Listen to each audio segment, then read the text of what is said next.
Welcome, boys and girls, to the Good Keyboard Friends podcast.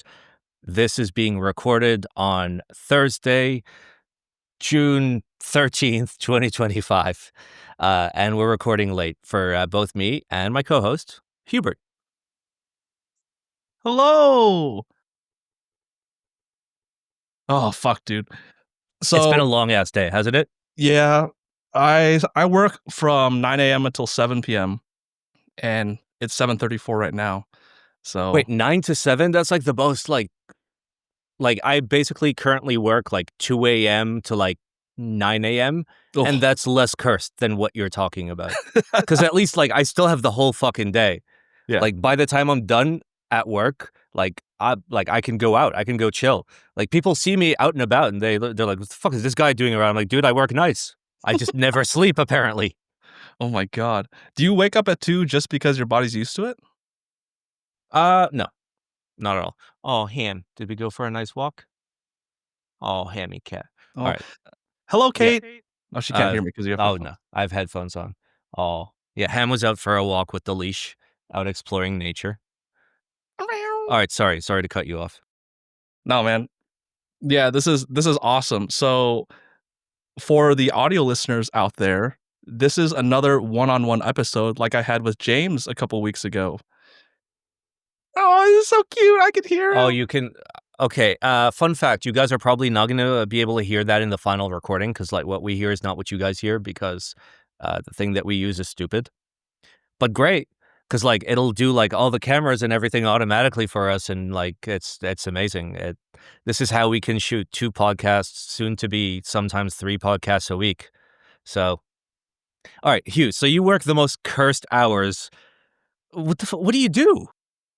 Oh, dude. So, the college that I graduated from, which is not to be said, unless somebody figures it out, but it's fine. So, It's Harvard. It's Harvard. He's just being fucking humble. Oh my Dude god. went to fucking Harvard. Look how Asian he is, okay?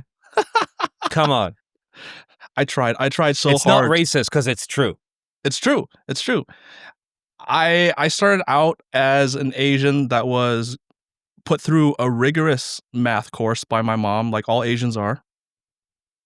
And then I gave up and I became more Americanized. So I lost all of the abilities that, someone that started at a young age has. I'm going to be honest with you. Like, the one thing that I never did well in was math. I could sleep through every other class and ace it. Yeah. I was very gifted as an adolescent. And then, I threw that away with drugs and alcoholism. But hey, once upon a time. And like, shit, dude. Yeah. But it's fine. It's fine. So I didn't go to Harvard, but I graduated in a major that I was interested in. I wasn't sure if I wanted to go into that specific field, but it was closely aligned to one of my favorite hobbies. And it was exercise science. It was a kinesiology major with a exercise science option. Okay, say that word that starts with a K. Kinesiology. Kinesiology. Yep. Did I say that right? Yeah. Oh my God. You go to Harvard. So it's the study of kinesis, movements, of joints, right? Yeah. Human movement. There you go. Wow. Jesus Christ. How did you know that? I understand what the little parts of the words mean. That's how I figure out what the big word means. That's how German works, guys. Yeah. For all of you that see big ass German words, it's a bunch of little words. You just got to figure it out. But yeah, dude. And then I, like many people that went to college you have a lot of interests. So I somehow ended up with actually, real question. Yeah. Since it's just one-on-one, nobody's listening, of course. No. So how bad did you take it up the ass in terms of student loans to go to college? Like, how was that whole thing? Because I never even finished high school. So thank God, look at me. I'm like more successful than everybody else that went to college. But all right, how fucked did you get? Not too bad, but I got fucked in other ways. How many grants did you get? How many did you get? Like big boy grants? I got the Pell Grant. If somebody told me that working hard in high school and getting good grades would automatically give you a grant, I would have worked harder because apparently I got like the lowest of the grants that you get by having a 3 Oh, point so something apparently GPA. you can just like have a fucking 4.0 and like there's just like an automatic fucking grant. That's pretty Yeah, dope. I mean, you're still uh, gonna get fucked, okay? But like, yeah, it's nice that like somebody's there to like put a little bit of lubricant on the government dick. for sure. But oh god, I guess I'll start at the beginning because my college journey has a lot of twists and turns, like everybody else's does. So I'll talk about this more in the Gondo episode, which we'll be recording on this Sunday, which is Father's Day. Oh, But I did not go to college right out of high school. how many off years did you take? Oh shoot, 5? Jeez, goddamn. That's Yeah. actually pretty big brain. Like, exit high school, actually fucking work or do some shit, then do college when you like know what makes sense to major in. Mhm. Is that what you did? No. It's partly that. Oh, So come on, come on. For sure, like it gives you that opportunity. It's amazing. yeah, I've always worked throughout my life. I started when I was 16. I started working Hey, at a movie 16. theater. Yeah.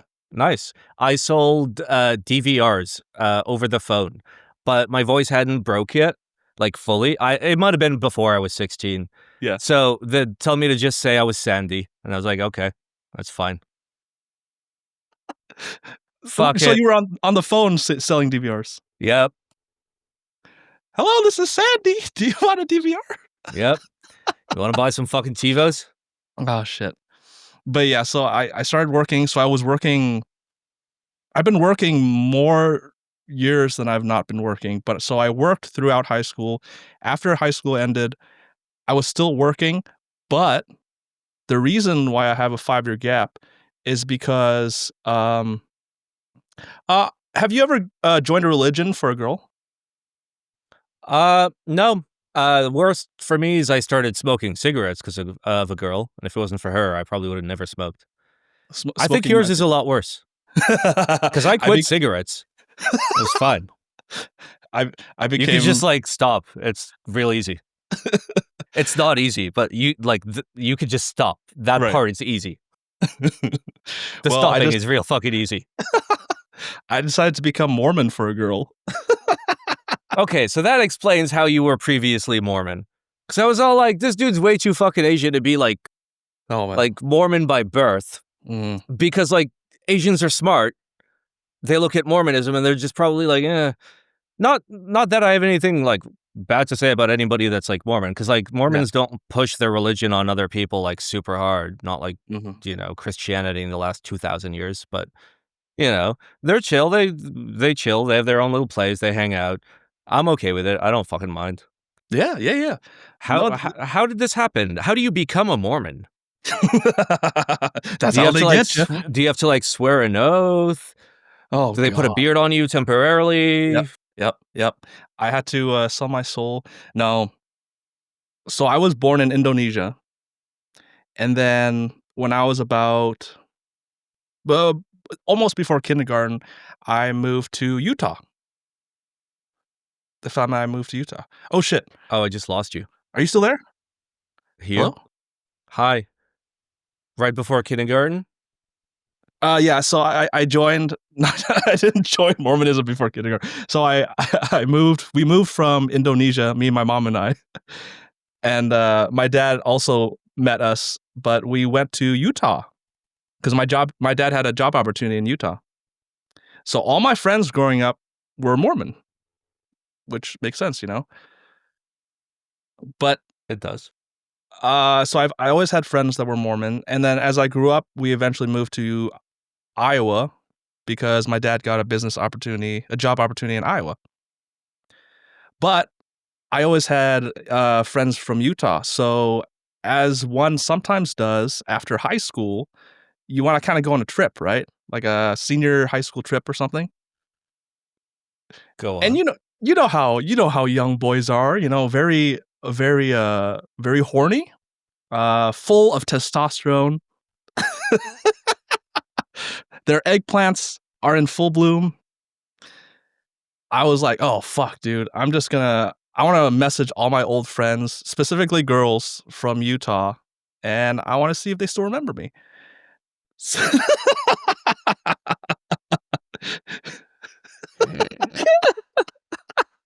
I accidentally pressed the pedal. I laughed so hard, my foot extended and pressed the pedal that makes my face big like this. Oh my god. Yeah, Go on. and one of those girls, you know, also how young men are. Well, most of us, we don't pick up on any fucking signs, right? Oh, fuck no. So You could get like fucking MapQuest directions. For yeah. anyone born after the year of like 2001, MapQuest is like what you think of, like what you would do if you didn't have a phone to go to a place, right? So you'd print out where you're fucking going and you just read the directions. Turn right on Elm, go straight, turn left on Main. That's it. You know, that's how we used to fucking navigate. Even if you got fucking directions like those, you know, just be like, oh, dude, I don't fucking know. Maybe it must be a fucking mind game or some bullshit. Women, you never know. Yeah. I know. I've fucking been there. I've been so fucking clueless. I've been beyond fucking clueless. Oh my god. And this one girl who is a Mormon was throwing all the signs at me, and I was not picking them up, dude. I had no fucking idea. So we started talking, and she's like, "Hey, you should come over to Utah for your senior trip." That's a big side, right? Who would say that? And I was like, "Oh, cool. She remembers me as a friend, and I'll just go over and we'll hang out." No fucking idea. Obviously, one thing led to another. We started dating. Wait. You said one thing led to another. Yes. Was there soaking? Dude, I didn't figure out what soaking was until like years after I became a Mormon. After I got out. Yeah. Oh shit, they don't tell you the good stuff while you're in. It's so true. It's so true. For our audio listeners, for some reason that wouldn't understand. If you're watching on video, you fully know what's going on. I haven't like done anything with my hands or with my face, but you know what's going on. For audio listeners, soaking is a thing that allows a couple to have sex while not breaking the rules of Mormonism. So a man may not move his penis in and out of an orifice, but he can put it in. And let's say theoretically your best friend is jumping on the bed right next to you, doing you a fucking solid. You're chill with God. You're chilling. You saw the rules. You followed the fucking rules. All right, you go to heaven. I'm not moving. I'm not moving. That's how it works. You know, Holy just like shit. the elevator is on Shabbat. You know, we all know. We all know. Yeah. It's not against the teachings in the eyes of the Lord. There we go. But yeah, so started dating. Obviously, I became a Mormon because she was a Mormon. As you do, as one does. And I eventually made my way to BYU, Idaho. And for those of you that don't know, BYU, Idaho is the place you go if you don't have good enough grades to go to BYU, Hawaii or BYU, Utah. Oh, wow. Feels bad. Yeah. Because I thought, oh, fuck, BYU, Hawaii sounds cool. Who doesn't want to go to college in Hawaii? You know what I mean? Oh, I don't know. Hawaii's real fuck off expensive, though. Yeah. And, like, being a student is already real fucking hard. Yeah. So, like, the wombo combo, you'd be doing very suspicious things in the evenings to be able to, like, make sure that you have a roof over your head and, like, food in your belly. Yeah. You know? And where on that suspicious range is up to your mind to figure out, but, like, it's that fucking bad, where, like, a bottle of water is $8. It's fucking Hawaii. Yeah. A tank of gas is, like, $350 fucking dollars. A steak, a bad steak, is, like, $55, okay? Just so you guys understand where I'm at right now, okay? A small home is $8 million. Oh, shit. Yeah. America's doing fine. Oh, We're God. chilling, dude. Number one in the world. America number many one. things. I honestly enjoyed it. I enjoyed it because I was still, I still had the girl. Could have been fucking Timbuktu for all I cared, Yeah, fair enough. I mean, the most important thing is like who we're with, Yeah. not where we are.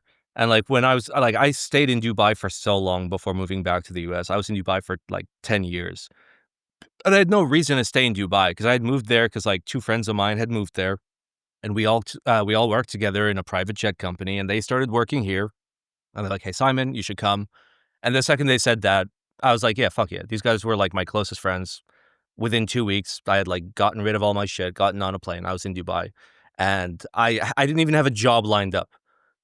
Like I was able to line up a job by like buying a helicopter tour for the personal assistant of the CEO and like having a good time, and then using that as an in to schedule an interview that wasn't supposed to be there in the morning. And so I did that, and I walked in, and like the dude was over the moon. He's like, "Yeah, you can have whatever position you want. Just write it on this piece of paper." And I did. And I'm not going to tell you what that position was because it is the most absurd fucking position in the you could ever imagine. But anyway, Was it uh, missionary? oh no, it was a long position. But yeah, I like after like a year, both of those friends had both left Dubai, each to like go do their own thing, and I had no Oh. reason to stay there for an additional 9 years. But like I was comfy, I had good friends. I didn't really I don't care where I am. Like I now live in like one of the most beautiful places I've ever seen in my life. Like I'm in Minnesota now. Like you can like through the blinds see how nice the trees are. And for the record, like it's incredibly smoky outside because of the Canadian wildfires. So like there has been no sunlight all day and it's still fucking beautiful out, but like I don't care, I'm here with Kate, my wife. I'm here in a new place, but I still have all the friends I've ever made, and I'll make new and more friends. Yeah, yeah. And I don't know, that sounds fucking great to me. And you can go outside Yeah. versus I w Dubai. Yeah, I went outside, I went for a nice motorcycle ride. I spent the whole day working on my bike like, if you can tell by looking at my fingies, give me a second. Okay, they don't look that dirty. I washed them, like, fucking 12 times to, Yeah. like, do what I could. But, yeah, when I recently bought a, Honda Goldwing, a GL 1800A, that's for ABS, uh, last week, from a lovely firefighter, very sweet guy, tiny fucking dude, somehow drives a Goldwing. It's amazing. Really? Uh, yeah, he was pretty small, and his wife was even smaller, which was hilarious. I mean, they were old, like, young people don't ride Goldwings. Yeah. The only reason I ride a Goldwing is because, like, I learned to ride on a Goldwing. It's like learning how to fucking drive in a Lamborghini. You're not gonna fucking drive anything else. Or, like, sorry, a Rolls Royce is Yeah. the most comparable thing. What the fuck else are you gonna drive? You know? But anyway, I've, like, a lot of the buttons were, like, locked in, so, like, I couldn't engage reverse. So, Oh. on the right-hand side of the handlebar on a Goldwing is a toggle switch that you press in, and it enables the reverse gear. And then you can press the starter that you normally use to start the bike to roll the bike back, motorized, so you don't have to use your feet, because it's a heavy bike. It's like 1,000 pounds. Yeah. The issue with this one is you'd press it in and it would just pop right out, so it wouldn't stay stuck in. So you'd have to press it in, get another finger to press the starter, somehow hold the handlebar. So that was stuck in. The cruise control was stuck on all the fucking time, Oh. which is not like scary because of like the way that like Honda cruise control works is like if you touch a brake or you touch the clutch or you fucking touch anything, you just have like weird thoughts. It will disable the like actually like powering the bike. Hmm. So like it's never actually on unless you like turn it on. It's just like Right. cruise mode is enabled. But all those bitches were super sticky. So I tore it apart, went in there with parts cleaner. Oh my God, Hugh. I spent 2 hours looking for a spring. Oh no. That thing fucking yeeted out so fast. Yeah. I couldn't even see the trajectory of where it went. And I looked for like 30 minutes. Then I looked for like another 15 minutes. I got out the magnet on a stick. I got out the mirror. I moved everything in the garage. Yeah. I got a really powerful flashlight and I shown it like real close to like the floor. So if I could see like the shadow of something. Okay, I go inside. I look for like a switch. I come outside with like a series of MX switches. No, they're too big. I'm like, fuck. Okay, I go back. I'm like, surely I have an ALP switch somewhere. I'm digging through everything for ALP switches. Not a fucking ALP switch. I know I own ALP switches. They're not here. It doesn't matter. Anyway, I sat down. I thought about it. I'm like, okay, I remember the sound that it made when it hit an object. I didn't see where it went, but I remember the sound. Now let me sit in the chair and try and figure out where that sound was. And there was a tarp over a lot of stuff. And during my first couple searches, I had like, shook the tarp, looked. This time I was like, okay, let's put on the fucking detective hat. Let's figure this out. I heard the ping out of my right ear, but the way that a ping works is sometimes it'll be off axis and your ear will play tricks on you, but it definitely hit the tarp. So what I'm going to do is I'm going to very carefully, and it was a huge fucking tarp. It was like 12 feet by like 15 feet. Slowly, little by little, go through it. I went through the whole fucking thing. No spring. I covered it. I sit back down in the chair. I'm defeated. I look to the right. The spring's on the fucking floor. It fell from the tarp during the last bit. So, holy shit, dude. Yep. So got it all working. Went for a lovely ride. I went and like grabbed an appetizer plate from a nice Greek restaurant. Just it's an excuse to go on a motorcycle ride. Yeah. I got Bluetooth on it now. I listened to Rage Against the Machine the whole time. It was very, very relaxing. And I could hear GPS over the sound system. So like I'm not there fucking panicking because like I literally just moved here and I've been driving for like 5 days. I don't fucking know where anything is, dude. So yeah, it's been a long day. That's why I came with beers, by the way. Yes. So you can't see it because I poured it all in here, but I have Stiegel, Radler, which is like a lemonade, like a light. Oh, it's like beer. a hard lemonade. Yeah. It's a hard lemonade beer. Yes, because I'm part German, and I was what do you call it? I was introduced to that when I was in Germany. Let me share. So I am. What do you have?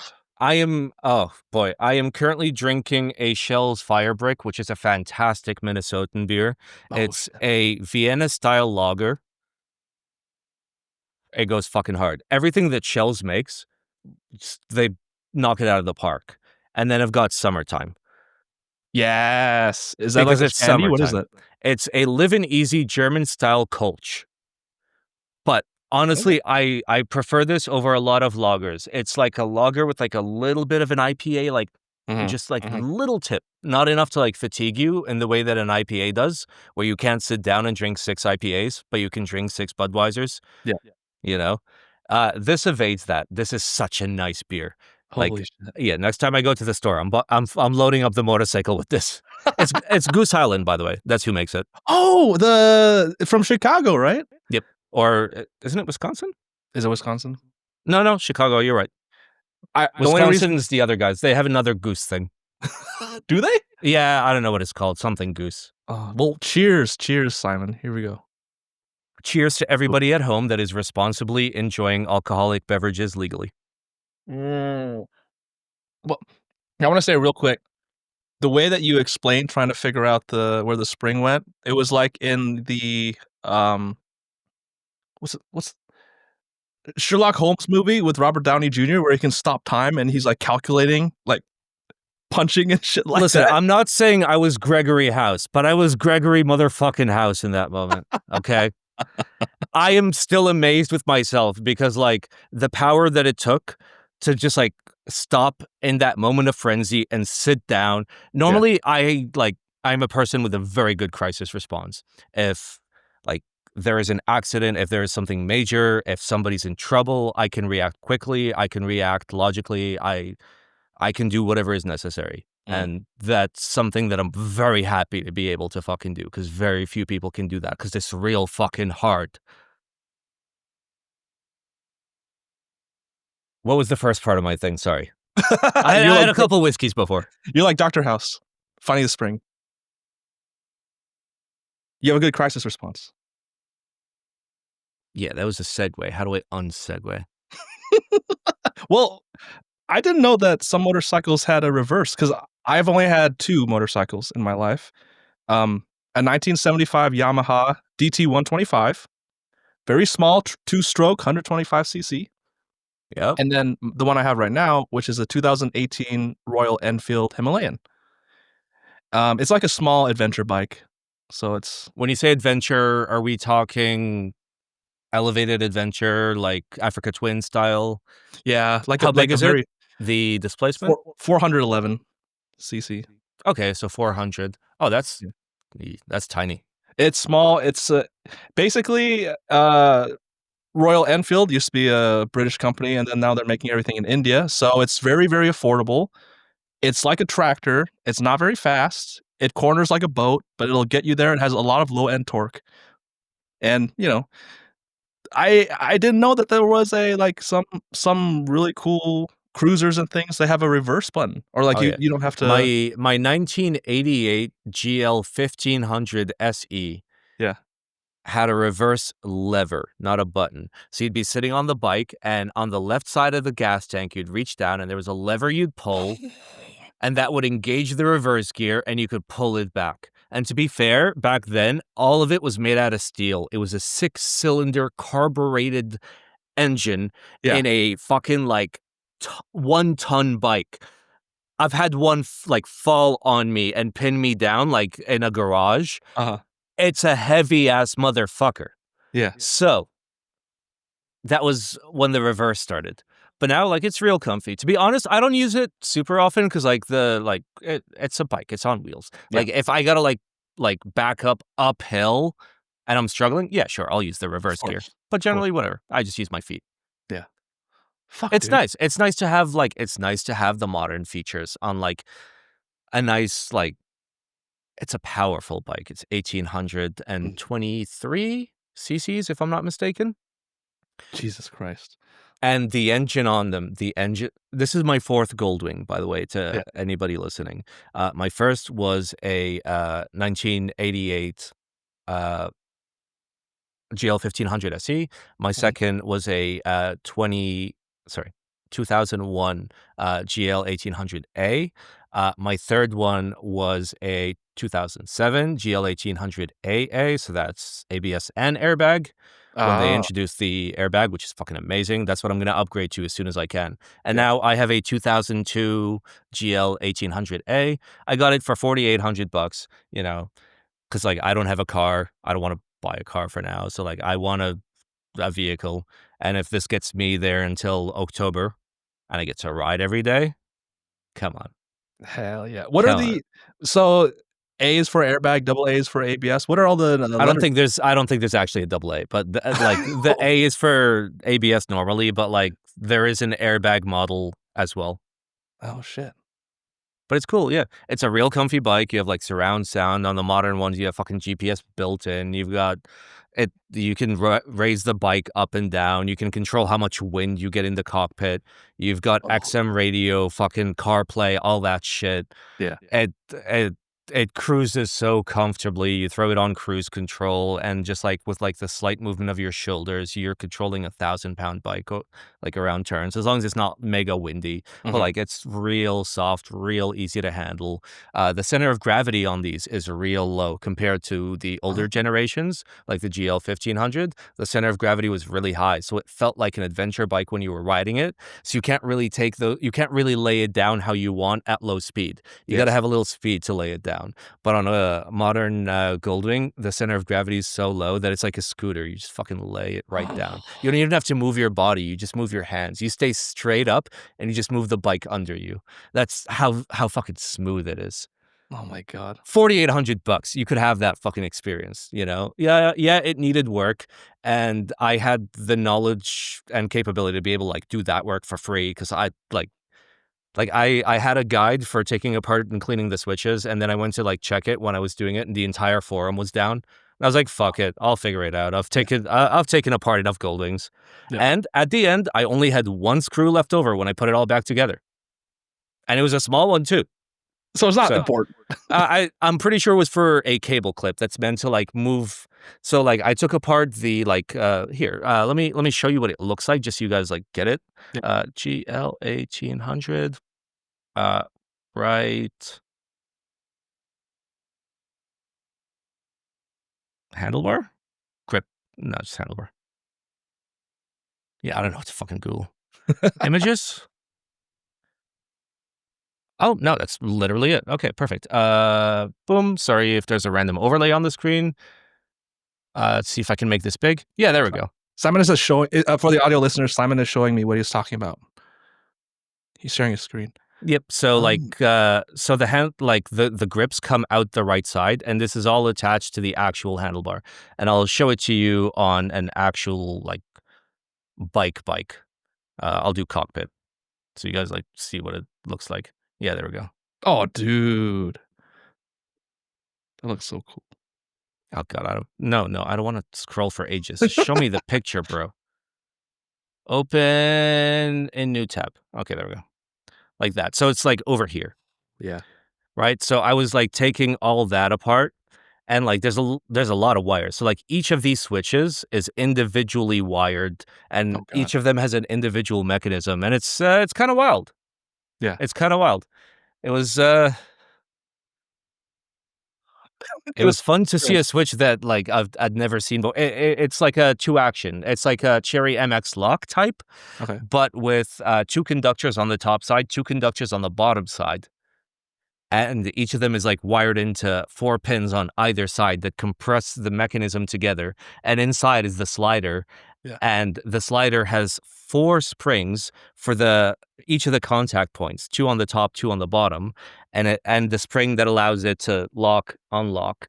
And all of those springs have nothing fucking holding them in. So the second you accidentally touch something the wrong way, boop, gone. And they're like this big. Some of them are that fucking big. Jesus. They're teensy. They go underneath a little piece of copper that's just held there by hopes and dreams. Yeah. I mean, the Japanese like it's perfect when it's fully sealed. Mhm. It works flawlessly when it's fully sealed. But the second you take it apart, you're like, how you can't put this back together. It's not possible. Anyway, I got it after like 60 to 70 tries on the first switch. Yeah. And the second switch maybe took me like 20 to 30 tries of like doing the assembly of the small little points, trying to close it, and then testing it. Holy fuck, dude. Oh, yeah. It was either that or the thing we were looking at on eBay. That was $266. I saved $266, boys. Yeah, fuck that. Fuck yeah. It only took me like 4 hours. Oh, and I changed my blinkers, my front blinkers from amber, which is like the US standard, which is gross, to white. So I have like more front white light. Oh my God. For safety. It's fucking great on a bike. Like having more lights on the front of a bike is the best thing you can ever do. Right. So how many years have you been riding? I know obviously Dubai, no bike there, but like in total. Yeah, no bike, but bike in the heart. I started riding in 2007. Okay. Yeah. Fuck, dude. Yep. And I didn't get my bike license for another year after that. So you were driving around with it. Well, what are the laws in the US? You can drive. You don't have, as long as you don't get caught, right? You can keep saying like, "Oh, I'm going to get my endorsement," or. Well, okay. So in terms of like permit, then endorsement, your permit, in Minnesota lasts 1 year, and you can like make it longer, but like you can't ride at night, you can't have a passenger. And in Minnesota, you have to wear a helmet, whereas you normally don't, which is real fucking sus. Like boys and girls, if you ever ride a bike, even if you're gonna do something real low speed, just go to the mailbox, go to the end of the road, put a helmet on. I have had 2 friends die from head injuries on a motorcycle. I have had more friends injured by head injuries on a motorcycle, and it happens at slow speeds as well. So, put a helmet on, just slip it over your fucking head. It will fucking save your life. Full Don't face fuck around. too, right? No, not necessarily. Well, it depends. I have a modular helmet. Oh, nice. So it's rated as a fully closed, and it's rated for a fully open, and both of them pass DOT. That's awesome. If you're in Europe, there would be a different standard, but mine it's a European helmet, so like it passes that, and I'm like it goes both ways. But yeah, like protect yourselves. Like the day I went to buy the motorcycle, I went up there with only cash, and my plan was to give the guy the cash, sign over the title, go pick up the license plates, and then the next day, my helmet would arrive and I would come and pick up the motorcycle. I didn't want to ride it without a helmet. But I got there and his wife's just like, oh, we have a helmet and another one. We have one exactly your size and one exactly your wife's size. Oh, do you need a jacket? I got a jacket for you. And it was a firefighter's jacket, but a motorcycle jacket with like a firefighter's like motorcycle group. Yeah. And he's like, yeah, take it. So I rode it home. I wasn't planning to ride it home. Yeah. You know, and I hadn't ridden for 10 years. And I bought it with a car tire on the rear. They call it Darksiding. So it's a thing. It is a thing. And my initial reaction when I got on the bike, it spooked the shit out of me every time I wanted to tilt it because you have to put a lot more effort into tilting it. And once you put that much effort into tilting it, you feel like you're going to lose it, right? But I looked into it and apparently it's completely fucking fine. It's completely safe. All the stories that come out are like ill informed. Yeah. Like I did a decent amount of research. I do plan to, like, once this tire wears out, go back to a bike tire because that's what I'm used to. The advantages to a car tire that I immediately noticed is road markings. You don't slip. You don't slip over any fucking road markings. You have so much traction. Wind, not as aggressive. If I have cruise on, I can let go of the handlebars even with wind, and it's not trying to knock over the bike. It's got a lot of traction on the road. And I presume if it's rainy or like a little icy outside, this is what you want. Because it's Minnesota. It makes sense that the guy put on a car tire, which means the guy like rides like, you know, at the beginning of the riding season and near the end of the riding season, which is what I want to do. So like, I'm cool with that. Once this is all done, I'll put on a standard tire and like, I'll gauge it. And if I prefer the car tire, I'll go with the fucking car tire. I don't have a problem with it. Oh, that's fucking awesome. Yeah.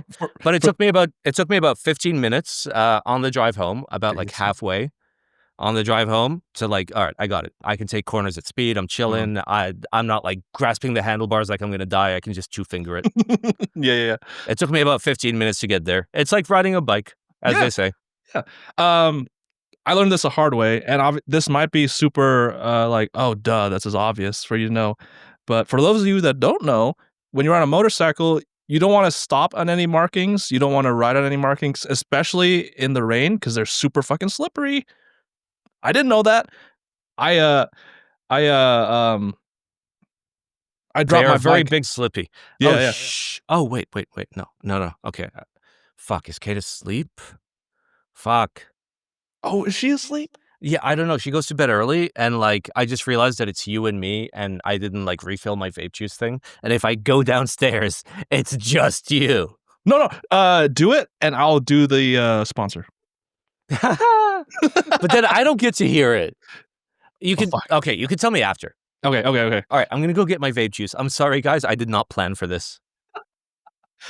Okay. Again, for those of you that didn't catch it, it's been a long fucking day. It's 3 episodes this week. I'll get into the episode thing later, but basically, I was like, "Hey, Simon, you don't have to do this one-on-one if you don't want to." And he's like, "Nah, fuck it, let's do it." So this is a fantastic way to just chill after work. But speaking of chill, we have a sponsor. I don't fucking know how to get that segue in. I'm just gonna say it. So we have Jay's Roastery from Jay, aka Prototypist Jay. I'm gonna share my screen right now. And until the end of the month, look at this fucking thing. Code Flamingo gets 10% off your next order, valid until end of June. So I'm going to link the code again, obviously, in the description, but I'm going to link the website as well, jaysroastery.co.uk. Jay is a coffee aficionado. And if you are a coffee aficionado, or if you want to get a gift for someone that is, especially with Father's Day coming up, obviously you're not going to get it in time, but hey, you know, you can get it after, you can give it afterwards. Jay has 3 different blends of coffee on his website. And so you don't know what the fuck each of them, you know, entail. If you click on one of them, let's say the fiction blend here, not only can you pick the weight, not only can you get a subscription, which is cheaper, and you don't have to fucking remember to reorder coffee, Jay explains what the taste is, what the body is like, explains where the beans are sourced from, explains the notes. So go to Jay's website. I'm going to put the link below. Use coupon code Flamingo for 10% off your order. For those of you in the UK, that's all you have to do. For those of you that are not in the UK, you have to email the prototypist email first before you order. So outside of the UK, email Jay. I'll email in the description below. But yeah, Jay's a fucking good guy. Coupon code Flamingo to get 10% off your coffee order until the end of June. Ham is on my desk. Oh my god! Cam. Yeah, let's fuck up my microphone. Hemi. Fuck my shit up. Let's go. Oh, such a good boy.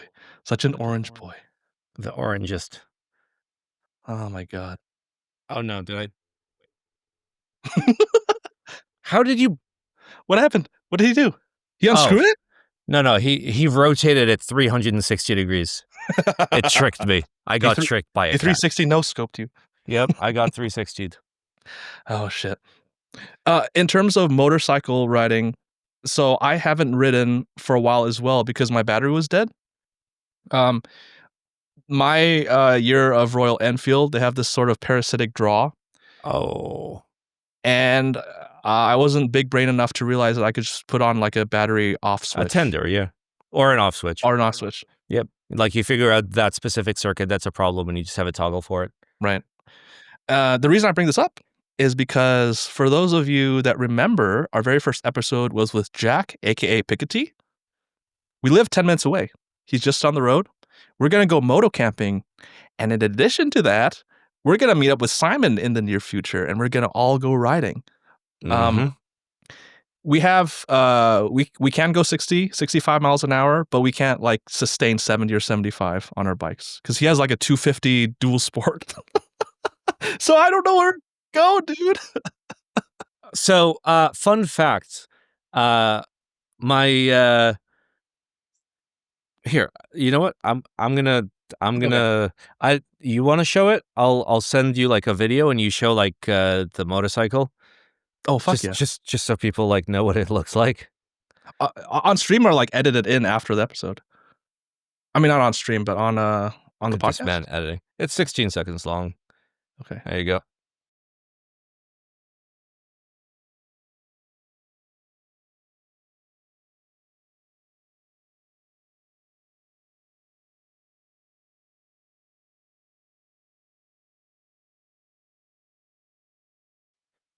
Why is Kate messaging me? Lady. I'll put this into the episode. Oh, okay. That's something else. She's anyway. like, keep it down. No. So in part of my walk around video, you'll see that my motorcycle has a tow hitch. So what I can do is I can just tow you guys. Because like I can do 180 on mine. Like, holy shit, dude. And it's got torque for days. So like I could probably pull you guys. It's all right. It's built for towing. They use it to tow cars in Japan. They've got like a special kind of trailer that like folds out and like holds the tires of the car. Yeah.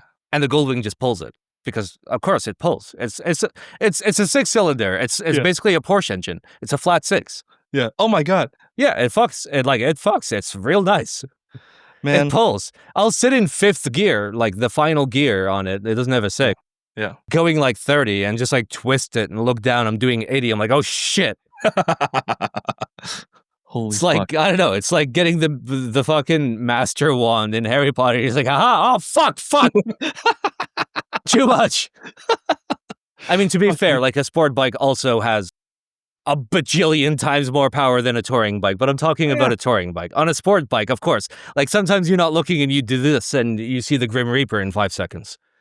When I first started, you know how in the MSF course, they make you go backwards and forwards on the parking lot? No, I haven't done the fucking thing. Oh, you've never done it? You've never done it? No. In your entire life?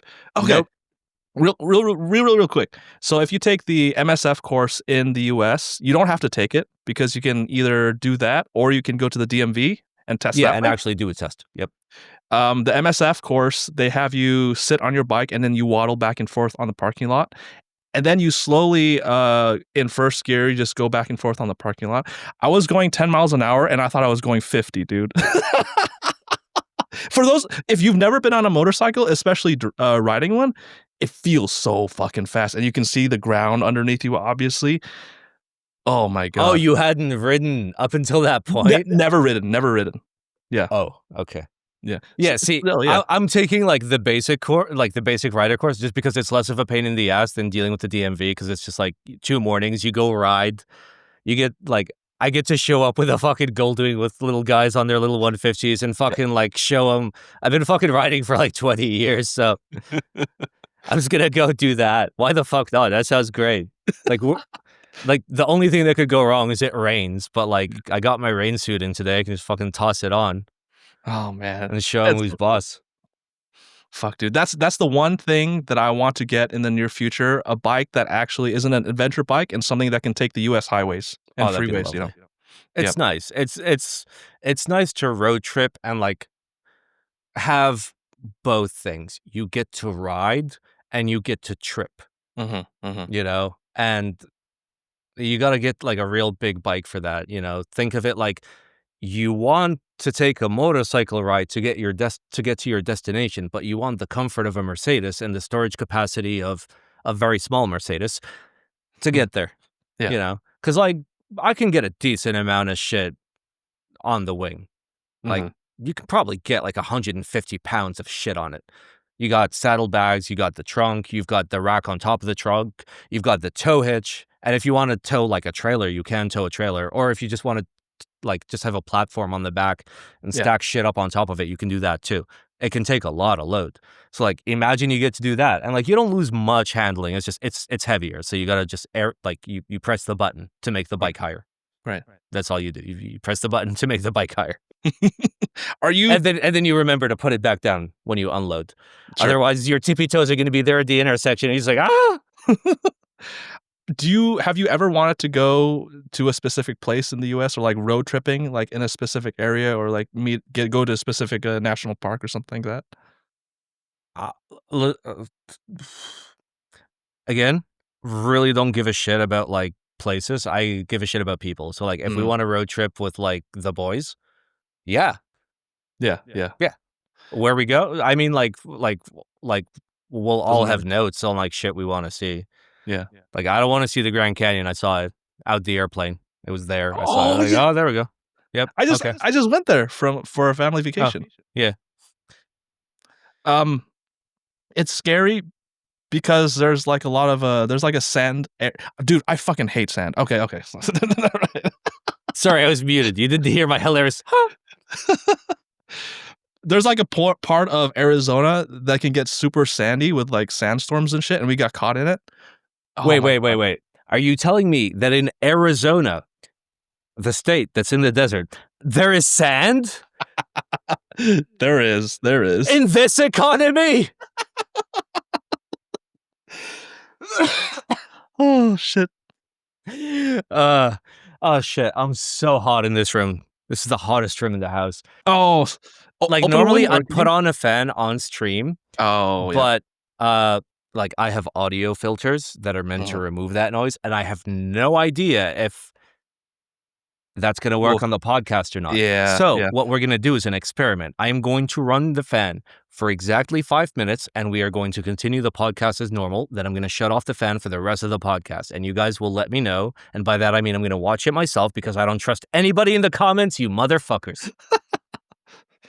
Speaking of it being hot as fuck, I was originally going to wear this Simon merch, long sleeve, simple eggplant shirt. But it's like 80 something here in Iowa. It's hot as fuck. So I didn't hang this up for like a design, but because I was legit gonna wear it. And just for I've turned it down lower than I normally have it. I have it on the minimum. Do you get any air? Are you getting any air? Oh yeah. Oh yeah. Okay. Oh yeah. This is amazing. I'm fucking living large for the next 4 minutes and 50 seconds. I was telling the audience that the reason why I have your simple eggplant shirt, long sleeve, was because I was going to wear it, but it's hot as balls. I was wearing my high knee long sleeve up until like 5 p.m. today. Yep. It's all covered in bike grease now. Because, like, I mean, like, if you're going to work on a car or bike, by the way, don't go in a t-shirt, you dumb motherfucker. I will tell you why. From one dumb motherfucker to another dumb motherfucker. Oh, burn. Oh, no, not burns. Just like Burn. smacks and hits and like scrapes and like you'll get banged up. You'll get banged up. Wear a fucking long sleeve shirt. Doesn't need to be a heavy one. Just wear a long sleeve shirt. That way, when you fucking smack your like wrist into something, it'll hurt about 20% less. Shit, dude. I want to go back real quick to Dubai because I know you've said this on stream probably many times, but I actually forgot the reason why you went to Dubai. It was because of your friends. Yeah, like we were best of friends. We had worked together for years. Yep. So, like, we basically lived together. Like, I had my own. Well, we each had our own place, but like we basically fucking lived together. Yeah. We were inseparable. From me, who is super ignorant, I know you said that Dubai is a place where there's a lot of expats where they go to work, but when I think of Dubai, I think of like big fucking skyscrapers and like a high cost of living. Was that the case?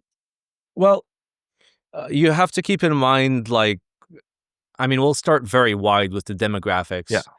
So, like, about 90+% of the population is expat. So about 10% of the population is Emirati. So from the Emirates, right? And as an Emirati, I mean, it's a country with no tax. There's no income tax. There's no capital gains tax. They recently introduced, and by recently, I mean like 2018, VAT of 5%. Yeah, all the Europeans right now are spitting out their coffee. And they might like bump that up, and they are introducing corporate tax of 9%, which makes no sense when you compare it to something like Ireland. But anyway, lots of expats, and you get a range. And if you consider the demographics of a population when it comes to like poverty, middle class, upper class, what percentages you would expect, it's more or less the same as anywhere else in the world. The difference is, the lower class people are not janitors. They're building skyscrapers in incredibly dangerous and terrible fucking conditions. Yeah. In some cases. In some cases, like, there are developers that are like fucking top tier. You know, a lot of the stories are old stories. So, but it's not super expensive because if you consider, again, the demographic, there needs to be a affordable cost of living for those people. It's not a good living at all. I will tell you that. It's not comfortable at all.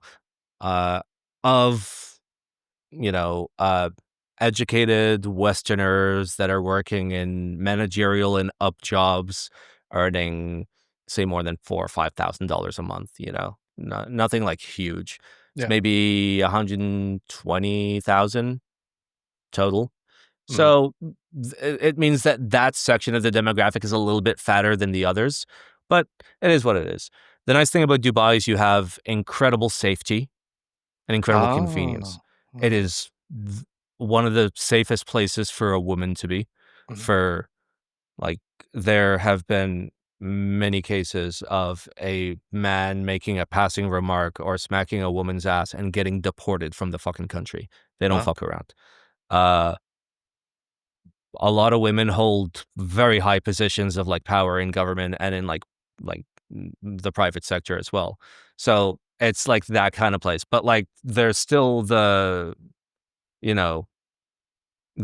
duality of like there are still Emirati women that are like fully covered and you only see their eyes.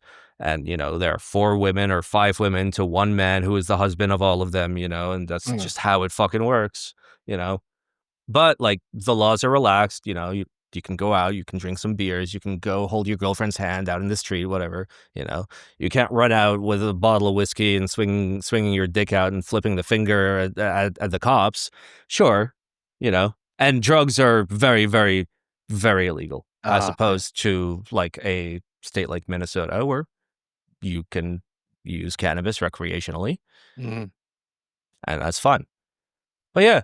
It's very, very comfy. You get groceries delivered to you, booze delivered to you, massages delivered to you, clothing delivered to you. a vet delivered to you, whatever you want, a hairdresser delivered to you, anything. Yeah. So you have that ultimate convenience, and at any fucking time. That's And so when I cool. say delivered to you, I'm not talking like, oh, we'll see you tomorrow. No, we'll see you in 15 minutes. Jesus. It's like China. If like people that have lived in China post like 2015, bro, China's living in the fucking future, dude. Anything you want, you have it in an hour. If you're living in like a major city, whatever the fuck you want, an hour. Fuck Amazon, an hour. Holy A shit. dude will walk up to you, undisclosed dude, be like, there you go, goodbye. God damn. Maybe it's because When I was working in Dubai, I had a Chinese coworker whose name was Po. No, I'm trying to remember her English name. Oh. I know her Chinese name. Nobody else knew her Chinese name, but I found out immediately. Fuck. I can't remember her name. Anyway, her name was Peng Ji. Okay. I forget her Nicole. Oh no! It was a Nicole. I'll Anyway, tell you why I say that later. And like I'd be buying shit on Amazon, like at the office. I'm like, oh, okay, I'll get it tomorrow. And she's like, what do you mean tomorrow? And this was in 2018. She's like, bro, in China, you have it within like 2-3 hours. Yeah. Nowadays, you have it within 1 fucking hour. Jesus Christ. Oh, that's cool. Okay, explain your oh no. I have a thing for Nicole's. My wife is named Nicole. The Mormon girl was named Nicole. I had 2 other girlfriends between named Nicole. Listen, Hugh, I'm gonna tell you right now. Yeah. It's just a huge fuck off coincidence. It happens. It happens. It happens. There's shit like that in my life, not like romantic shit, but like things like that where you just have a thing repeat so many fucking times and you're like, okay. Like I know it's coincidence, but like I mean, it's 1 in a million, but like I'm 1 out of 8 billion people. So yeah, I guess whatever. Fuck. It happens sometimes. You get like one like quirk of something that like repeats all your fucking life. Back in the 1800s, they'd be like, "Oh no, I'm haunted and cursed. Get the priest. Get the priest." But honey, we haven't paid our sin tax for the year. Our sins are not forgiven. Therefore, we are forfeit from the church. Oh no. I shall die in vain. Goodbye, my love. I leave the horse to Jeremy, my secret lover. Goodbye. Oh, goddamn. Oh, no, it's true. The original reason why I asked you about the Dubai thing is I wanted to kind of prove a point or to illustrate a point. And it's a simple fucking point. But I think a lot of us have a sort of adventuring or exploring spirit, especially with friends. And I feel like a lot of us have a time in our lives where we fucking go somewhere with friends or like adventure. For me, it was joining the Mormons and I was fucking adventuring in Idaho. And it was such a fucking blast because at that time, I was like, yeah, I'm a Mormon. I like to do Mormon things with all my Mormon friends. But like to go all the way out to a different state just to hang out, or in your case, go to a different country, hang out with friends, like exploring. That's fucking awesome. I'm not much of an explorer, but like, you know, if you're going somewhere else to see the right people, then fuck it. You know, nothing else matters. Fuck everything else. You know, like I don't care. Like in my head, like why am I going to travel to a place? For example, Kate wants to go to Japan. Kate feels homesick, and it's for Japan, even though she's American. Mm-hmm. She was raised here, you know. But for her, it's always been Japan. So, like, the plan is later this year, early next year, and it will be considered the honeymoon. But none of us really care. We literally got married because it got an advantage when it comes to taxes. Like, if it was up to us, we'd stay together forever, but we wouldn't get married. Who cares? You know, we have no plans to get children. So that's like the only thing that comes to mind.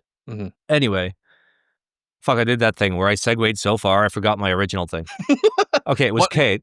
Exploring. You don't like to explore that much. Yeah. So for me, if I go to I'm just like, okay, Japan, it's a place. It's another place. They got trees, they got foliage. Yeah, sure, it's different. And yeah, they got the cherry blossoms, and maybe you have a chance of seeing them, whatever. I've seen pictures, right? And it's a city, there's people, they're going to be walking around, there's fucking traffic, and there's going to be pollution. It's I'm going to go to a place to get food, I'm going to pay money, it's the same fucking shit wherever you go, to be fair, I've done lovely motorcycle trips, southern coast of Europe, northern coast of Africa, US East Coast, where I've seen beautiful oceans, I've seen beautiful lakes, I've seen beautiful mountains, I've seen beautiful valleys, I've seen it. Okay? I know that one is slightly different than the other, but I've seen the beautiful things. I've seen them. And I'm not saying I don't love the beautiful things. I do love the beautiful things. The beautiful things are nice, but am I going to ride 16 hours in one day, nonstop with my ass on fucking fire, making 8 coffee breaks while I follow the fucking taillights of the guy in front of me, unable to fucking see anything else because we've been riding for so long, and I know he's been doing the same thing, and I don't want to think too far because that's just fucking concerning. I've been there. I've been fucking there. Do I want to fucking do that to see the beautiful thing? Not really. If I've already fucking seen it. Yeah. But to be fair, that's a very specific aspect of riding. That's like riding with a club. I rode with a Goldwing club. Oh, that's so cool. And everybody drives like the fucking IRS is here for their fucking alimony fucking they're gonna take their crypto. I don't even know. They're like bats out of fucking hell. Yeah. And you see, and normally when you see somebody on a motorcycle going fast, right? They have the face of somebody going fast. Okay. They're ready. They're going fast. Yeah. Right. These guys have their feet on the handlebars, fucking chilling on cruise control, drinking fucking Red Bull and eating Oreos as they take turns with their legs on the handlebars, chilling. Holy fuck. I mean, you get people that have been riding for a long fucking time. Right. Well, but still. What I want to ask you is, obviously a lot of us have watched Sons of Anarchy and shit like that. I haven't watched that. Oh, okay. Well, so, fun fact for those of you that are listening, I don't watch overly violent or overly sexual things. I don't like it. I tried to watch Game of Thrones. It was unwatchable. It's I'm okay with an acceptable amount that makes sense for the story, but the second that it's glorified, I just have no interest. I also have no morbid curiosity. So if there's an explosion outside right now, I'm not gonna go look. Yeah. Even if there's screams and sirens and shooting, I don't care. It's kind of how I work. Damn, dude. Yeah, I'm weird. It's a great fucking thing. I get to go about my day and I'll give a shit. It's also why I don't get into keyboard drama. There was always a long-term rule on group buy reviews, and yet people have slowly started sneaking more and more drama and thinking I didn't fucking know. I've noticed, but okay, I'll do the bare minimum to keep everyone happy. But I don't care about drama. I don't give a shit. Let me use my mental faculties for something that's actually beneficial to me or somebody important to me or somebody I can help. Fucking something, take what you are going to use for the drama and put it towards something actually nice. Mm-hmm. Wow. Well, the reason why I bring it up is because I want to ask you about group riding. There's legit someone in the back that makes sure that everybody's not getting left behind. There's someone in the front that's making sure everybody's going at a normal speed. How different is solo riding and group riding? A lot of different rules and shit like that. So you just described group riding to people that don't know group riding. Okay, that's right. Real group riding is code words for you're the guy that's going to go up front and get caught by the cop. Group riding is when you're taking a lot of dangerous blind corners, you rotate. You take 4 dangerous blind corners and then you go back to the rotation and then the other guys start taking the blind corners. For those of you that don't know what a blind corner is, it's when you turn on a motorcycle and there could be a fucking bus on the other side and you could be dead in 3 seconds and you'll never fucking find out. Yeah. But you're the guy that does that and you just communicate nonstop on the radios. Mm-hmm. Group riding is taking care of subgroups, being like, oh no, I have diarrhea. Us three are gonna detour over here. I got the shits real bad. Yeah. Oh wait, I got the medication. Wait, I'll pull over with you. I need to get coffee, and my wife's kind of tired. Okay. That's fucking group riding. Really? And then a whole bunch of fucking hand signals, of which like some of them are sometimes useful, like or but then sometimes you get like or the fuck? I don't know. You just follow the guy in front of you. It's fine. It's fine. That's hilarious. I didn't even think about that, especially when you all are connected with Bluetooth or some shit. That's so funny. CB. Oh, yeah? So you'll use Bluetooth to communicate with your passenger, but you'll use CB for bike-to-bike comms. And like Goldwings, like from the factory, you can just buy CB radio. Yeah. So you just hit the button. It goes like it's wired into the audio system, so you can listen to the music on your headphones, which you shouldn't on a motorcycle, by the way. Not loud, at least, because like the only two things that you can use while riding a bike is your eyes and your ears. Yeah, and I've been in situations where my ears have fucking saved me. Where like I don't see a guy, but I'm like, oh shit, there's a guy. Yeah. Jesus, dude. So I play over speakers. Yeah. Because Goldwings have 4 speakers. I was gonna say they have fucking speakers. That's so cool. I had one of them where I had upgraded the speakers to like really nice boat speakers, because you can't like have like indoor speakers because like there's rain and shit outside, right? Oh, yeah. So I got nice boat speakers, but then like the tonality, was way off. So I put a 10-inch subwoofer in the trunk. God damn. Oh, it was so good. It was so good. Did you start on Goldwings because those were the only bikes that were available to you when you started? Yeah, my dad had a 1988 Goldwing, so that's what I learned to ride on. Oh, okay. So I was curious. He's the one that taught me, and by taught me, like he taught me in the same way that like my ex-girlfriend from whatever fucking year, I can't remember, taught me to like blow smoke rings. She tried for 6 months to teach me, and nothing worked. And then like on my own, aside to that, I figured it out on my own with a completely separate like methodology that works for me, and was able to do it. So that's how my dad taught me to ride. Because I was just falling the whole fucking time. And eventually like I pieced together in my brain like, okay, no, okay. Shh. Fuck that guy. Yeah. You can figure this out. All right. Other people can do it. It can't be that fucking complicated. You know? Because like on a smaller bike, it's a lot more forgiving. Like if you start to tip over a little bit, okay, it's 100 pounds. It's not 1,000 pounds. If you lose a Goldwing, even like slightly lose it. Yeah. If you're not ready to immediately get it back, it's gone. It's gone. It's gone. Fucking salute. You're just goodbye. Just slide. Send it. Shit, dude. So learning on a Goldwing, basically, like it was one of the hardest fucking things to do, but now everything else is easy. Basically.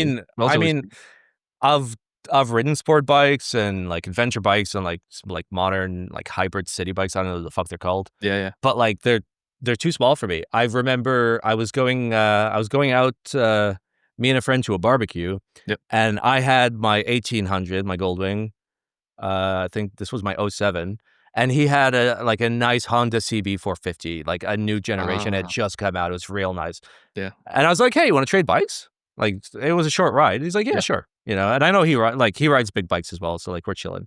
So he hopped on my bike. He takes off. I hop on his bike. I pick it up off the kickstand. Immediately throw it to the ground with the force that I use, and smash up his entire fucking right side fairing on a brand new bike. Because in my brain, I'm just like, yeah, bikes weigh 1,000 pounds. Yeah. So I pulled it like it weighed 1,000 fucking pounds.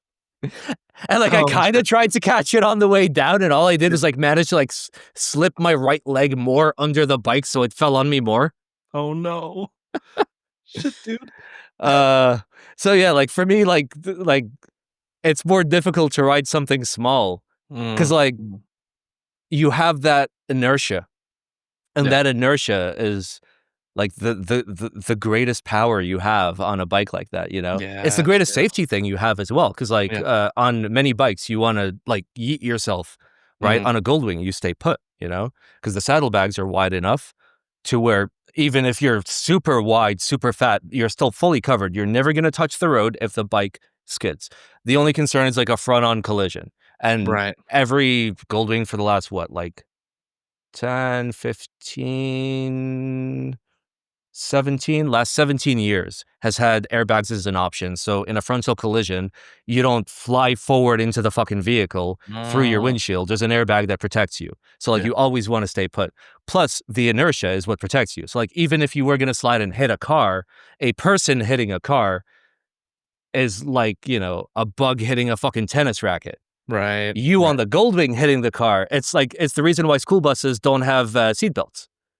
It's not because of Oh. stupidity. It's because they're such large vehicles. They have so much inertia that Yeah. in an accident, a seatbelt's not going to do anything. Right. Because the other thing is gonna like immediately slow down, and the bus is gonna slowly slow down. Yeah. That's the concept. I gotcha. Okay. What are your thoughts about like countries like Indonesia and India? You know how they're like so fucking packed on the roads, and people are riding bikes with like just a helmet and nothing else. How the fuck does that work in those countries? And in here, it's like No. The classic is you have the dude with his wife behind him. yeah, But his wife gets the only helmet, and then there are two kids behind her, plus one very small kid in front of him on the handlebars.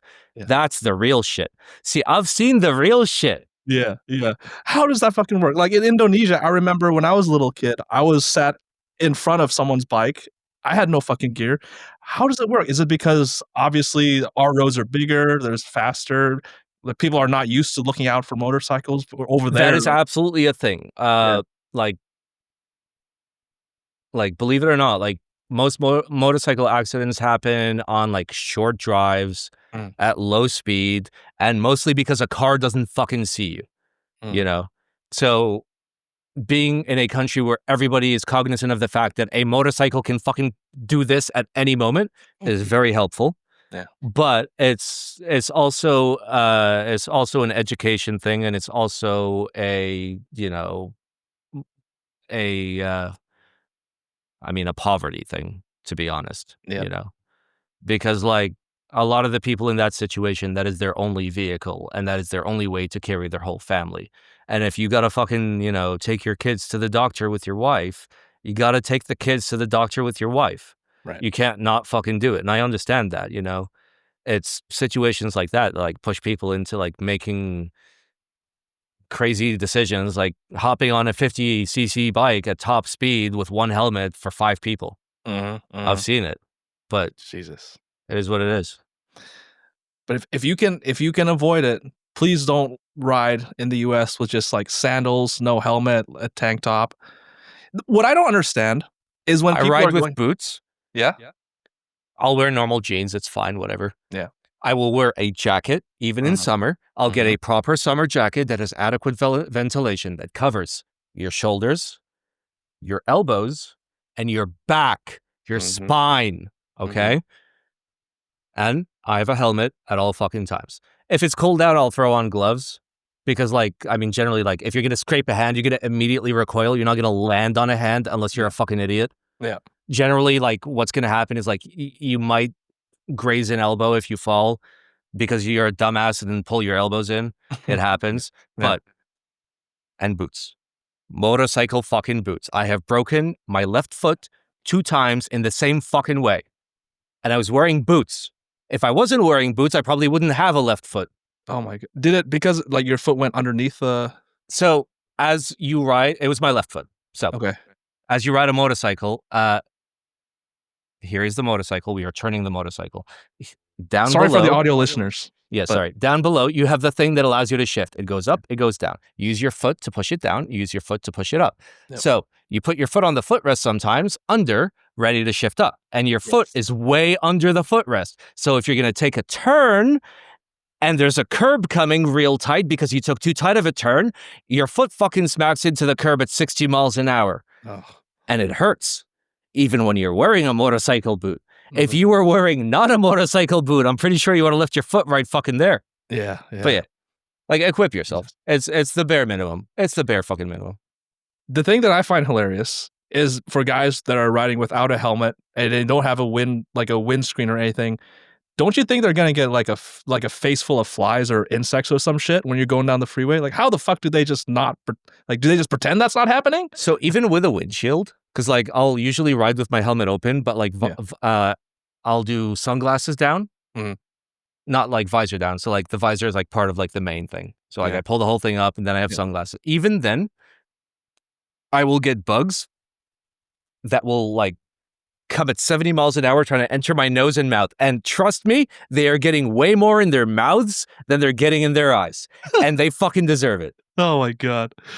I never got it. When I went with Jack on Tuesday, random tangent, but I went with Jack to look at a Jeep. We saw like a bunch of motorcycle riders going down I-35 at like 70 miles an hour without a helmet, without a windscreen, like the windshield. Their bikes didn't have a windshield. I'm just thinking, you're gonna get a shit full of insects just all around your face. Like, I mean, listen, that's the sad thing, because like I love motorcycles, I love riding. I've had lots of friends that love motorcycles and that love riding, and through my life, I've met only two kinds of riders. They're the riders that were responsible and understood the danger of riding, and then there's everybody else who has died. That's it. And keep in mind, I know responsible riders that have died, because you will have a freak accident. You'll be doing 80 on a highway and you'll get a large animal crossing and you'll have an airbag on your bike, but it can only help so much. And you will shatter nearly every bone in your body and it'll take you years to be able to fucking stand again. Bikes are spooky dangerous. There's a very high degree of risk. You have to understand that. You have to be responsible. Like, I wouldn't have a single sip of beer and hop on a bike. Not fucking one. Because it's too fucking dangerous.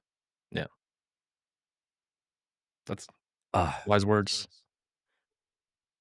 Fuck, man. Even the instructors, like I was talking to on the J episode, you might think that they're just trying to scare us, but they've seen freak accidents. Like I was saying, how the one guy, his friend, the reason why the one guy was able to have his motorcycle was because his friend hopped on the bike after doing some maintenance, and then he fell off, wasn't wearing a helmet, hit his head, died. So why increase your odds if you can wear protection? And there's a lot of places to get used things, and there's a lot of ways to. Don't buy a used helmet if you don't know what you're doing. Buy a cheap helmet and like do a tiny bit of research on like what are like the like certifications and stickers that like need to be on it for it to like be legally safe. Get one of those. Do not buy a used helmet. Buy used anything else. Do not buy a used helmet. Right. Aren't you supposed to buy a helmet every 5 years or something because of the foam or something? So a low to mid tier helmet will last about 5 years. A good helmet will last about 10 years. If you're holding your helmet at just like hip level and accidentally drop it, buy a new helmet. That's bad. It can only take one hit. It's just foam. It's just like various layers of like specialty foam. But once they've taken the hit, they can't take the hit again. They're only meant to break once, so your head doesn't break. So don't buy a used helmet. And generally 5 to 10 years if you're buying like an AGV or like a nice fucking Italian like high end like a Nolan. That's what I got. I got the best fucking deal on mine. I got a Nolan X Lite 5, which in full carbon. It weighs 1,600 grams. When I picked up the box, when they delivered it at my doorstep, I picked it up and I thought that like they robbed my package. Yeah. I didn't think there was a helmet inside. Because helmets normally weigh a fucking lot. I've never had like a lightweight helmet. Fucking so I'm trying to pull it up here. Wait, let me also traveling helmet? X Lite 5 helmet. Yeah, it's the first one. The fuck, dude. I put Nolan X5 Lite and I found Invincible. It's like this. Nolan. I got this for $320. Jesus. In the full carbon. Where's the full carbon? There it is. This version. Oh man. It's so nice. Ugh. It's got vents up top, vents on the bottom. It's built in for the fucking intercoms. It's got Yeah. glasses. It's modular. It's got pin lock for the fogging. It's so fucking nice. It's the nicest helmet I've ever had. Mm. Like my previous nicest helmet was a shark helmet, which also was modular. Like Oh. once you go modular and like you can reach into your jacket and you can vape while you ride. Oh, Yeah, yeah. that's nice, you know? Or theoretically, you could drink water and hydrate as you should. But, you know, I keep my water bottle in the trunk. So when I stop, I'll drink water. But I keep my vape immediately in the pocket here. So I can either get it with my right hand or my left hand, depending if, like, I'm holding the throttle or if it's on cruise control. Jesus, man. That's cool. Which one did you like more? Did you like riding in Europe or North Africa? Because both of those sound fucking awesome, dude. So I like North Africa only because we got bamboozled on the route that we took. So for the Southern Europe, it was a lot of highways and it was really, really boring. When we did North Africa, it was like through Morocco and the Atlas Mountains, and it was gorgeous, just like smooth, beautiful fucking curves where you look to the side of the curve and there's a drop of like 500 to 800 meters. And if if your brakes overheat or something, see ya, buddy. Yeah. Oh, it was gorgeous. I preferred it there. But again, like we got to see like the coast of Italy, but like coastal riding doesn't do much for me. I like mountain, I like valley, that's the good shit. That's the good shit. Curves and twisties are a motorcyclist's dream, wet dream. They're so fun. Yeah. Until you get too curvy and twisty and the roads are real shit, then it's just nobody wants that. Oh god. Nobody fucking wants that, dude. No. Have you ever been in a situation where it started downpouring and you're like in a real bad situation in terms of road? Yeah. Yeah. But like immediately pull over, open the right saddlebag. That's where I always keep my rain gear. Throw it on. Takes like 30 seconds, maybe like a minute, close it all up. You're chill. You're good. Yeah. You put it on, and then all you have to focus on is when the back wiggles, don't panic. When the back wiggles, don't panic. It's going to keep wiggling. Just keep going. It's fine. It's normal. The back's going to wiggle. It's raining. You can still take turns. You can still slow down. You've got ABS. You're chilling. Relax. I just keep playing that in my head every time it rains. I hate fucking driving when it rains. Yeah. Because I've been in situations on bikes without ABS where I'm like, I don't know, a couple 100 yards out from a guy fucking coming out a stop sign that absolutely should not. And I hit my brakes fully and I'm just sliding the whole way. Yeah. Like I'm upright. Both wheels are fucking locked. At that point, I know that like I should have let go, retoggled, but like I knew I would have fucking made it anyway. So I'm just like, for the shits and giggles, let it slide.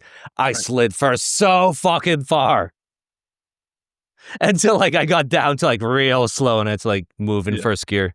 Yeah. But yeah, having ABS has saved my life twice so far. Fuck yeah. Yeah, being in and both of them were on me. Where like, I'm looking at something and I turn and cars are stopped. And I'm like, fuck. Oh, yeah. And you just go full on brake. And I know in a non-ABS vehicle, I'd be dead. I would be dead. 100%. But it stops. That's all you need. All I'm saying is be safe, boys. That's it. Be the safest you can be. If you're going to do something stupid, you're allowed to do something stupid and fun. But be the safest you fucking can be. That's all. Do what you can. Have you ever gotten too addicted to buying motorcycle gear, like pieces of gear or like equipment? No. No. For me, like, to be fair, like I've ordered, like my goal in my head when like my brother gifted me $4,000 as like a wedding thing. And I was like, all right, because my brother loves to ride. I love to ride. I got him into riding, whatever. He gave me $4,000 as a gift. And I'm like, I'm going to use this for a motorcycle, Originally it was for a car because like I had my whole budget for my move from Dubai to the US for like the container for everything. But then the cats ended up like being like 3 times the price at the last moment. I'm like, fuck. Yeah. Thankfully, when I was budgeting and saving, I had enough money for that. Like you always got to have fucking backup. But that money was not meant to be, but that money to balance the budget, was pulled out of my vehicle, which is going to be probably a Toyota 4Runner. Yep. A fourth gen, so 2003 to 2008. V8, obviously. It was going to be that, but fuck it. I pulled $4,000 out of there. So my brother hooked me up. Like I told him, I'm like, hey, listen, things got spicy. If you could loan me like, $5,000 for like a year, I'll give it back to you. He's like, nah, fuck it. Oh, he was originally going to give me his car, which was a Nissan Altima. Okay? It was a Nissan Altima, to which my immediate response was, well, okay, maybe it's a car for Kate. Kate can have a car, and then the budget goes to my car. Yeah. And then he's just like, oh, I got some offers for it. Would you prefer cash? I'm like, yes. Thank fucking God. So Kate ended up getting a beautiful 2011 Mercedes E-Class wagon. Ooh, yeah. And a buttload of miles. It's got like 160K miles, but the interior is untouched. The engine is beautiful. Everything that was fucked up. The airbags were not great, but I replaced them. It was not fun. I was not able to do it on my own. Oh, I remember you were talking about how you replaced something on Kate's car by yourself. Yeah, it was the aromatic suspension airbags. And normally, it's a fairly simple operation. I understand the operation. Yeah. You jack the car up, simple. There's you've got a spring for the suspension, and you've got the airbag, and that's meant to tune the suspension. So what you do is you undo the hose with a single 8mm wrench. You pull the hose out of it, and the entire assembly is just held on by gravity. Yeah. So once it compresses, you can pull it out. But it was kind of stuck in the bottom the bottom control bar. Yeah. So it just it plopped in there. Yeah. And it wouldn't come out. And I looked at it a lot of guides, and they're just smack it with a hammer. So I smacked it with a hammer. That wouldn't work. I'm like, oh shit, okay, well, fuck, let me try drilling into it to reduce its structural integrity. I did that for a while. No, I'm like, okay, let me try and pry it from the top. Yeah. So I bought a set of pry bars, big fucking pry bars, dude. I rarely bruise. Yeah. I am not a person that bruises. That's kind of how my skin is. Either I am okay or I am bleeding. Right. I rarely bruise. Yeah. I got bruised all over here just from fucking prying. Yeah. Wouldn't come out. I'm like, no, fuck this bitch. Yeah. I'm going to buy a hydraulic gear puller. It's a thing that clamps like this and then pushes from under, which is exactly what I needed. I got a 10-ton hydraulic gear puller, and I'm fucking cranking it, and I hear the plastic fucking collapsing. Yes, let's fucking go. This was worth the $200. Crank it. And then eventually, I make it all the way through, and the thing's still fucking stuck inside. What? I'm like, okay, no, fuck this bitch. I'm buying an air chisel. I bought an air hammer and a chisel set, put it up, 120 PSI, huge fucking tank. Got fucking gloves on, going to town. I got half of it out. It's fucking glued in there. Oh my God. At the end of the day, after spending $1,000 and a week of my time, I'm like, you know what? I'm going to take it to a garage. Yeah. Because for the record, an air suspension job on this Mercedes is about $4,000 at the dealership. Jesus. Okay. At a independent repair shop, maybe $1,000. Yeah. I didn't want to spend that kind of money because I had a budget in mind for Kate's car. I wanted literally $9,000 with tax, registration, anything needed to make it whole, $9,000. That was the plan, and I got it for $8,000 cash. Even though the guy tried to raise the price on me because tariffs happened, and he's like, I was like, bro, come on. It's a car for my wife so she can get to work. Do me a solid. Yeah. We made it happen. So I took it to the guys, took it to the guys, and the name of the place, I'm going to read the name of the place to you. Okay? Let me open up Google Maps because it's literally down the block. Give me a minute. Give me a minute real quick. Okay.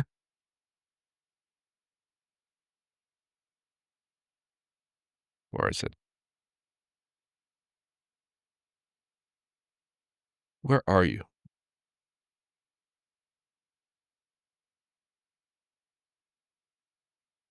Sorry, guys.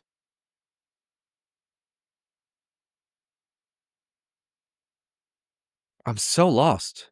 Anyway, it's literally called like Discount Auto Garage. Like those 3 words are definitely in the name of the place. I'm gonna wait for Hugh to get back before I tell you how much it cost. But it was great. Also, to all of you listening, to all of you watching, thank you guys for joining the Good Keyboard Friends podcast. I know that this is like a special episode. It's just me and Hugh. And the reason that we did that is because like neither me or Hugh like ever got an intro episode.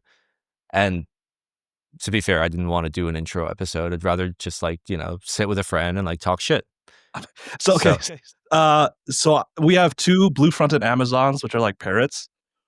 And I hear my wife like screaming downstairs while one of the Amazons are like screaming as well. What happened? One of them was flying and chasing one of our cats. So How the turntables have tabled. oh my god! Sorry. Okay. What's the name of the play?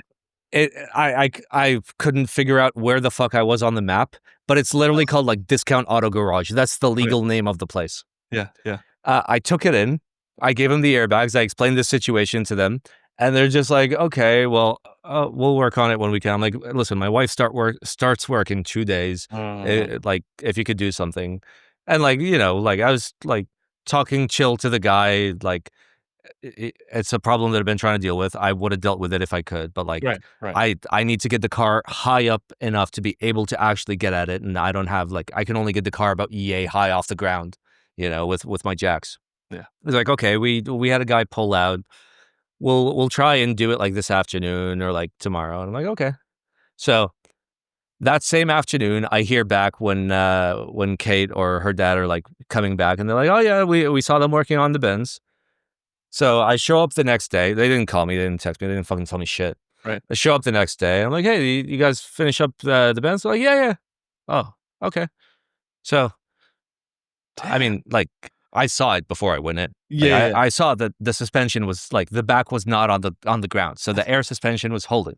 Yeah. So I went in there, talked to the guy. He's like, yeah, we got it done. I was like, okay, cool. He's like, and I was like, how much was it? He's like, oh, it was $251. What? And he's like, but we also had to do an alignment because like one of the like we saw uneven tread wear. I'm like, oh, I also saw uneven tread wear. That's a good call. I was like, was it super bad out of alignment? No. He's like, no, it's fine. He's like, we did it for free. The fuck? Discount? That's a discount. Discount auto. Wherever you are in Minnesota, shout out. I mean, like the guy I talked to, like, I don't know, like when I walked up, I was very clear. I'm like, dude, like I'm working on this, and like, if I could have fucking jacked the car up, maybe I could have fucking done it. Could you guys please deal with it? Please, it's real fucking stuck. And I asked them, they're like, oh yeah, it was real fucking stuck. I'm like, what'd you use? They're like, air hammer. I was like, that's what I did. They're like, yeah, but we got up from under it, not from up top. That's the secret. So cool. Holy fuck, man. Well, I want to talk about RuneScape, dude. Okay, real quick, the audience.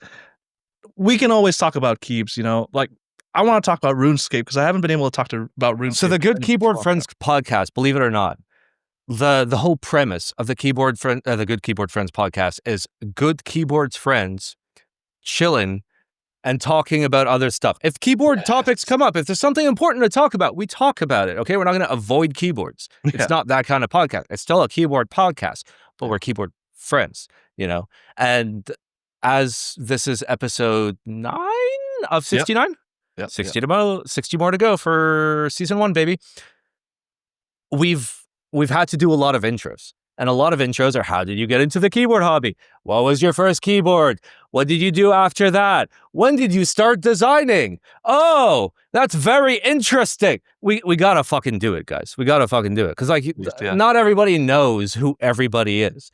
So anybody that comes in will have that intro episode. Anybody that comes back, we have this kind of episode. That's the whole point of the podcast. So we did the initial Jay episode just so we could sit down and talk to Jay about fucking dumb shit. Hey, I've been watching this anime. It's got the cutest waifus. Oh, baby. Ooh, I can't wait to...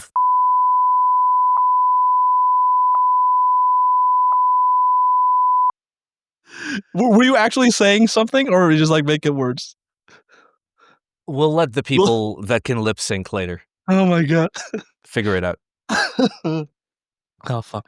Yeah, guys. I mean, it, how many beers have you drank? I actually got a refill as well. Oh, nice. I had 2 old fashions with dinner.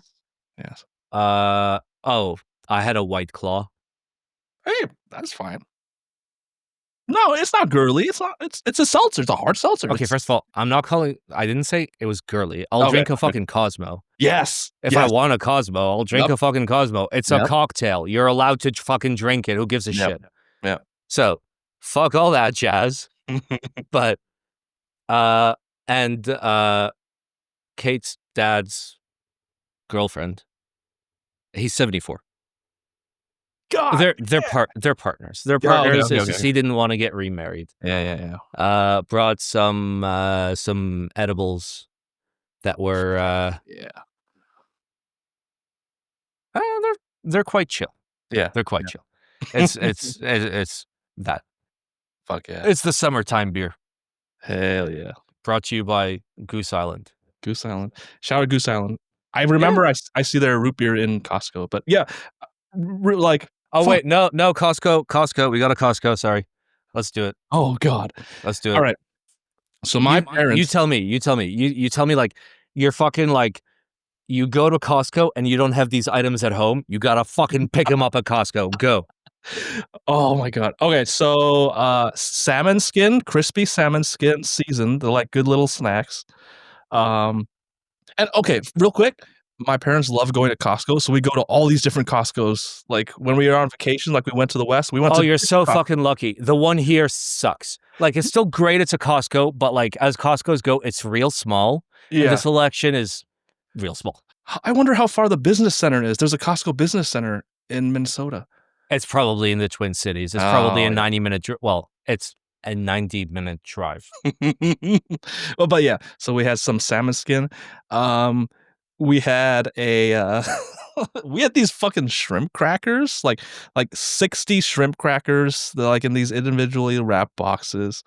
Wait, just what do you mean individually wrapped? Like one cracker in a box? Like so there's the overall packaging box, and then there's and then there's like a bunch of little ones. Yeah, and then inside each of the 12 ones there's like that's what I do when I buy like chips for Kate, because Kate loves to snack. But Kate, once she pops, she cannot stop, as they say. Yes. So, I get like small little ones. You know, they're like cutesy. You finish it off in like a couple of minutes. You're chilling. Yeah. They don't. I mean, they don't work for me. I'm not a big snacker. Oh. Yeah. I like food. I like nutrition. You know, I'm not a very like food centric. I'm not a foodie. Like we went to a fancy restaurant. It was a fancy low Asian restaurant recently, and I was like, whatever, it's fine. I'm not like big on that. So like, not a big snacker, but little ones. Ooh. Damn. Like snacking meats and stuff like that. Do you like that? Like beef jerky and stuff? Okay. First of all, okay, sir. I literally bought the domain hugemeatbox.com. Okay, hugemeatbox.com. Audio listeners, go to it. Please right go now, and that's where this podcast is. That's where it is. It's on hugemeatbox.com. This is no lie. This is safe for work. I shit you not. Yeah, hugemeatbox.com. Please go. That is the official URL to anything stream related. Or podcast related, sorry. Yeah. My brain is braining incorrectly. Okay, go on. Give me the list. Okay, there are these gummy bears that are covered in chocolate. I think the brand is that Albanese. sounds fucking illegal. Oh my god, they're so good. Albanese. Can I show you on a camera real quick? Yes. All right, hold on. 30 seconds. Oh no. Okay, guys. You know what's happening. We all know what's yeah, you guys can see it. You can see it in the corner. I'm sorry that there's an overlay. I'm too lazy to turn it off.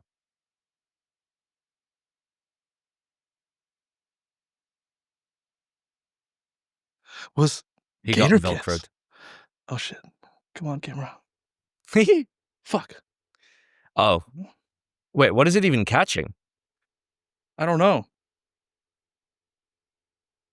Open your eyes real wide. It might be because you're Asian. I'm serious. Well, if you have eye tracking. What the fuck is going on? Oh, no, it's good. It's good. It's good. Oh, I fucked it. Oh, there we go. You're good.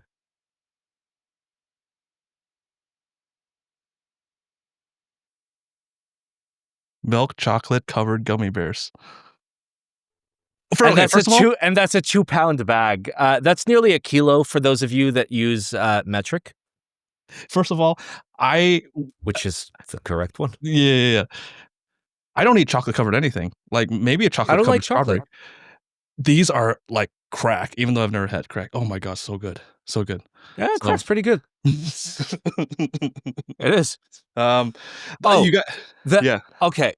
You've tried the Reese's animal crackers. Yes. You don't like them? You like them? They're so good. Yes. They're literally animal crackers, but you eat it and it's a Reese's peanut butter cup somehow. Yeah. And 3 of them are 200 calories. 3 little animal crackers are that much calories. And they come in a bag that is the size of your fucking head. So, needless to say, after you sit down and you eat 1,200 calories of fucking Reese's animal crackers, what you should do, I'm just letting you know, is get ready for next morning. Okay? If you're taking fiber for any reason, you don't need to take it that night. You're chilling. All right? Godspeed. Good luck. Oh, fuck. What's our other staples? I think that's it. We like pop chips. Have you ever tried those pop chips? Those popcorners? They're like chips in rectangular form made from popcorn or some shit.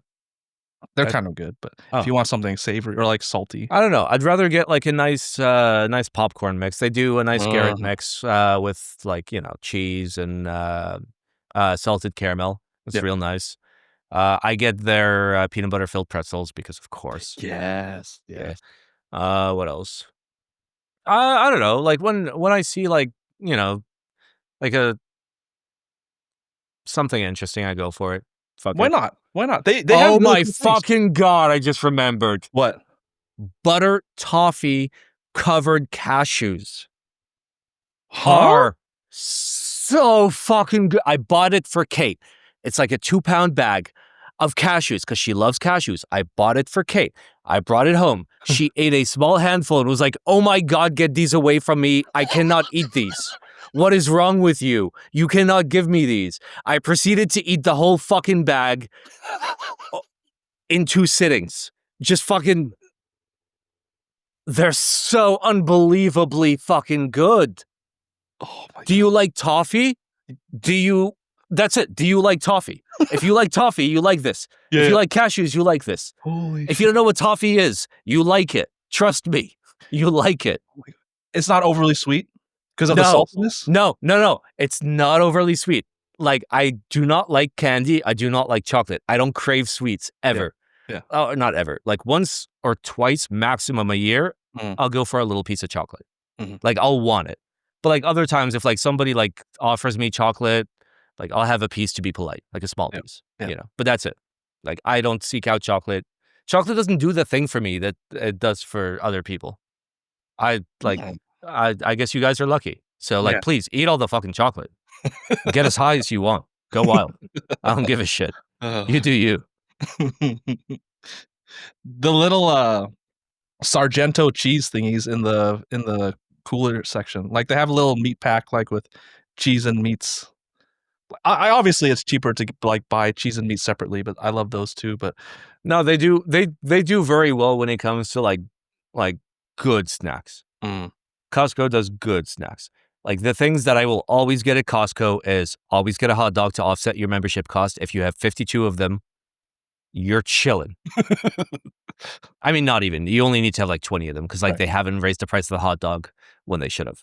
Yeah. So like it's free. It's a free hot dog. I know you're paying $1.50, but it's a free hot dog. Trust me. Right. So I'll do that and I'll pick up snacks no matter what. Oh, and I'll always pick up the frozen pepperoni pizza to just have in the fridge. Yeah. It's hands down the best frozen pizza when it comes to value because you get 4 of them for like $12 or something, or like $15. I don't know. They're like $3-4 a pop, and they're really, really, really good fucking frozen pizzas. They're on par with Dr. Oetker's, which is a European brand, which is very good. It's on par with that, and if I may say, a little better. Euros, come at us. Oh no, it's fine. They probably got like some crazy like fine gourmet shit at Aldi where it costs like fucking like 50 like cents for a whole fucking pizza. You never know. Yeah. Well, what else? What else? Shit. It's usually just the staples. We don't really see anything specific. What about croissants? The croissants. Oh, yeah. Oh, yep, yeah. the 12-pack butter croissants. So when I first got my Costco membership here, and it took me a while because like I had just moved after being out of the US for quite a while. So like I would go to the Costco website, I'd buy the Costco membership.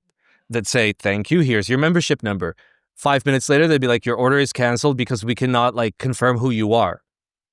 Okay. I'm still having this issue because like my credit reporting hasn't caught up to the fact that like I'm back in the US. Oh. So like I was trying to buy helmet and motorcycle gear, and I was trying to use my card. It's just like the automated like the KYC system just doesn't match anything up. So no, I had to use Kate's credit card on her PayPal. I tried to use my PayPal and it wouldn't fucking work. Oh. It's that fucked. Jesus. Have you had the? I don't know if they still wait. Oh, yeah, go ahead. Yep, I for once I remembered my main point after my segue. So after I got my membership, I got the butter croissants and I brought them home for Kate and Kate's dad. They ate 11 croissants in 14 hours. By the next morning, there was one fucking croissant left.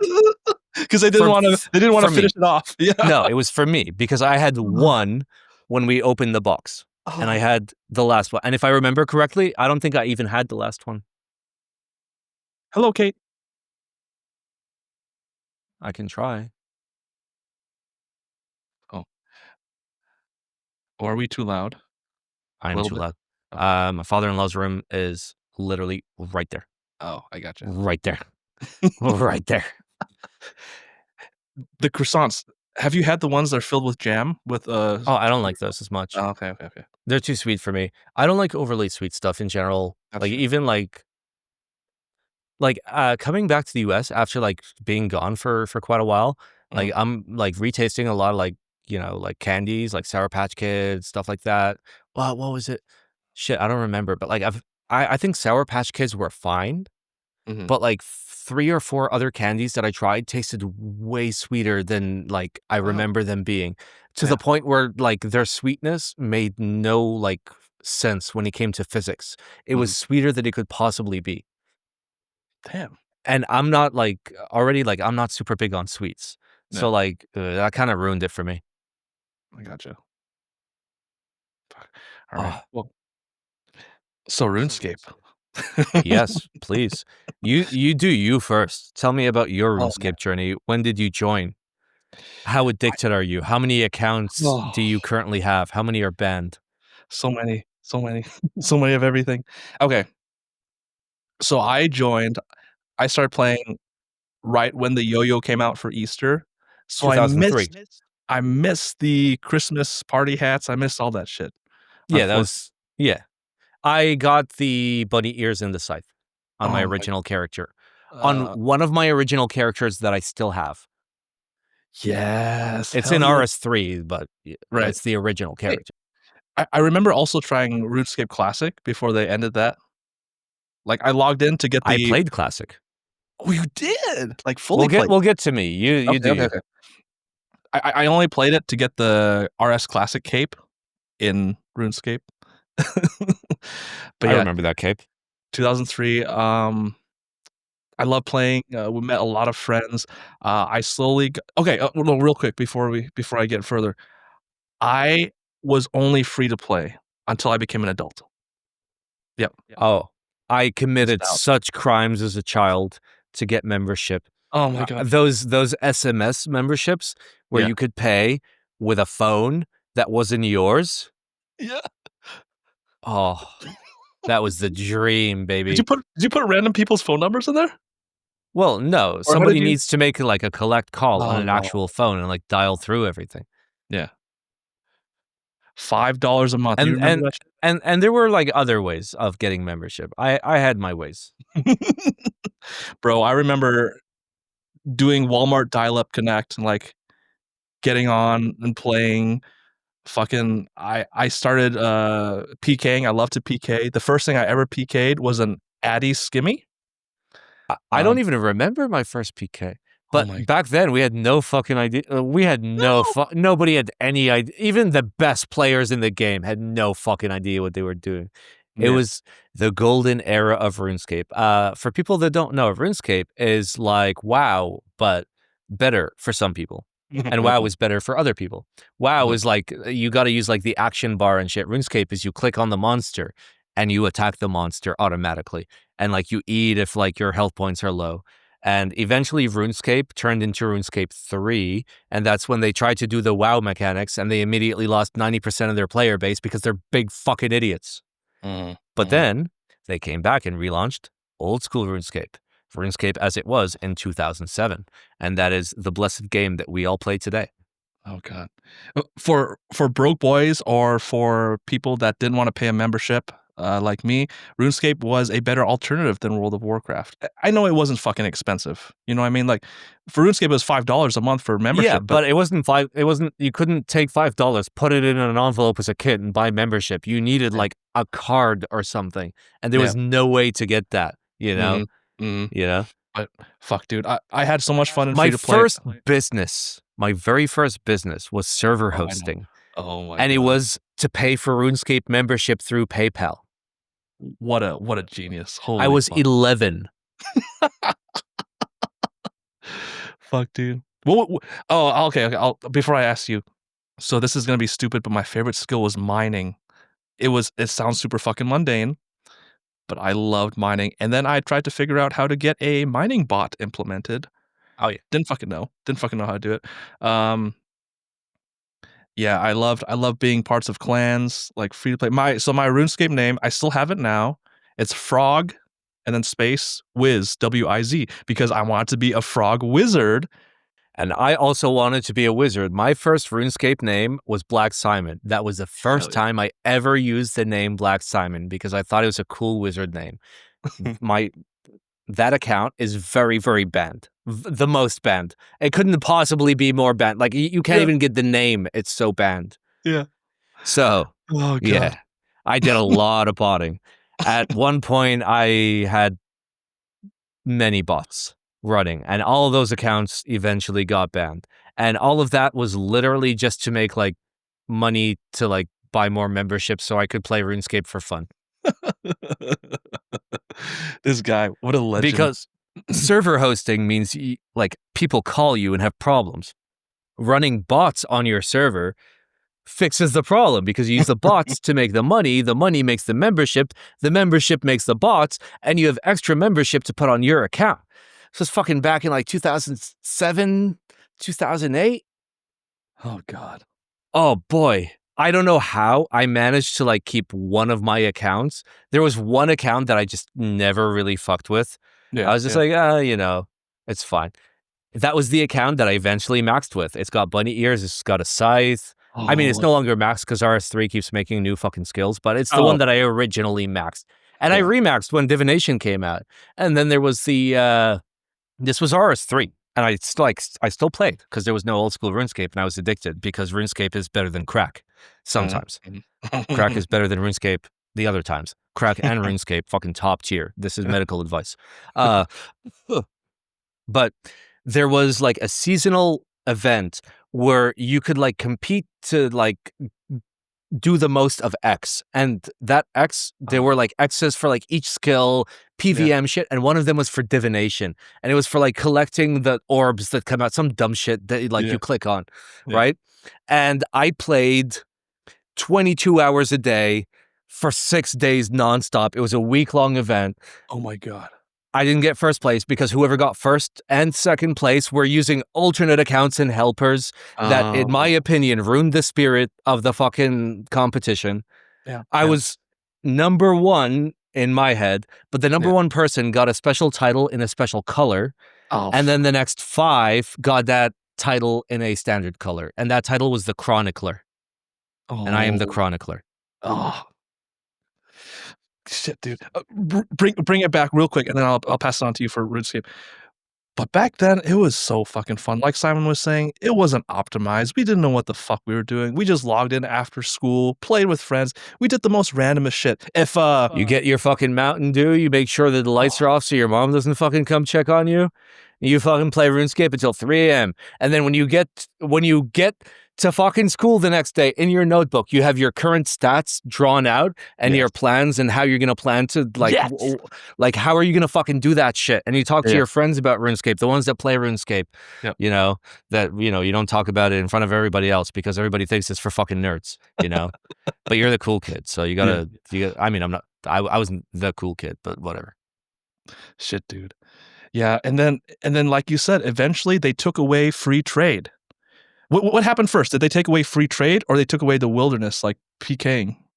No, it was free trade. So they took away free trade entirely, and then like the wilderness was kind of like a question mark for that brief time period, and it took them a while to like figure out what the fuck to do. Because like like for example, if I was a maxed account that had been playing since inception of the game, trading another maxed account, we couldn't have a value difference in our trade of more than like 37,000 GP, which was something fucking stupid, right? So you couldn't give a friend a gift. So they had to implement like a loaning system. So like you could loan a party hat to a friend for X amount of hours and it would come back. And people sometimes would charge you for that if you needed like a dragon axe or like a I don't think there was a dragon pickaxe, but like you needed something for like a few hours, you could rent it, right?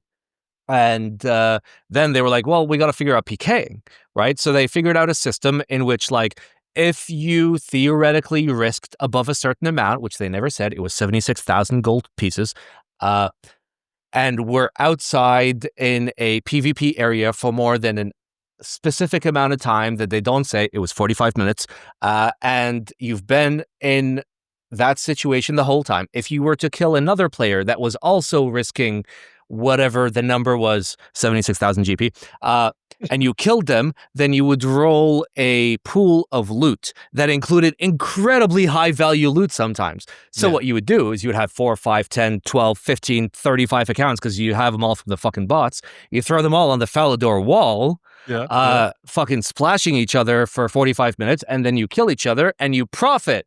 And then eventually they were like, you know what? Now that we've lost all our players, maybe we should put the game back to being good. And they did that. Yeah, fuck yeah. I remember the bounty hunter crater in the middle for a while.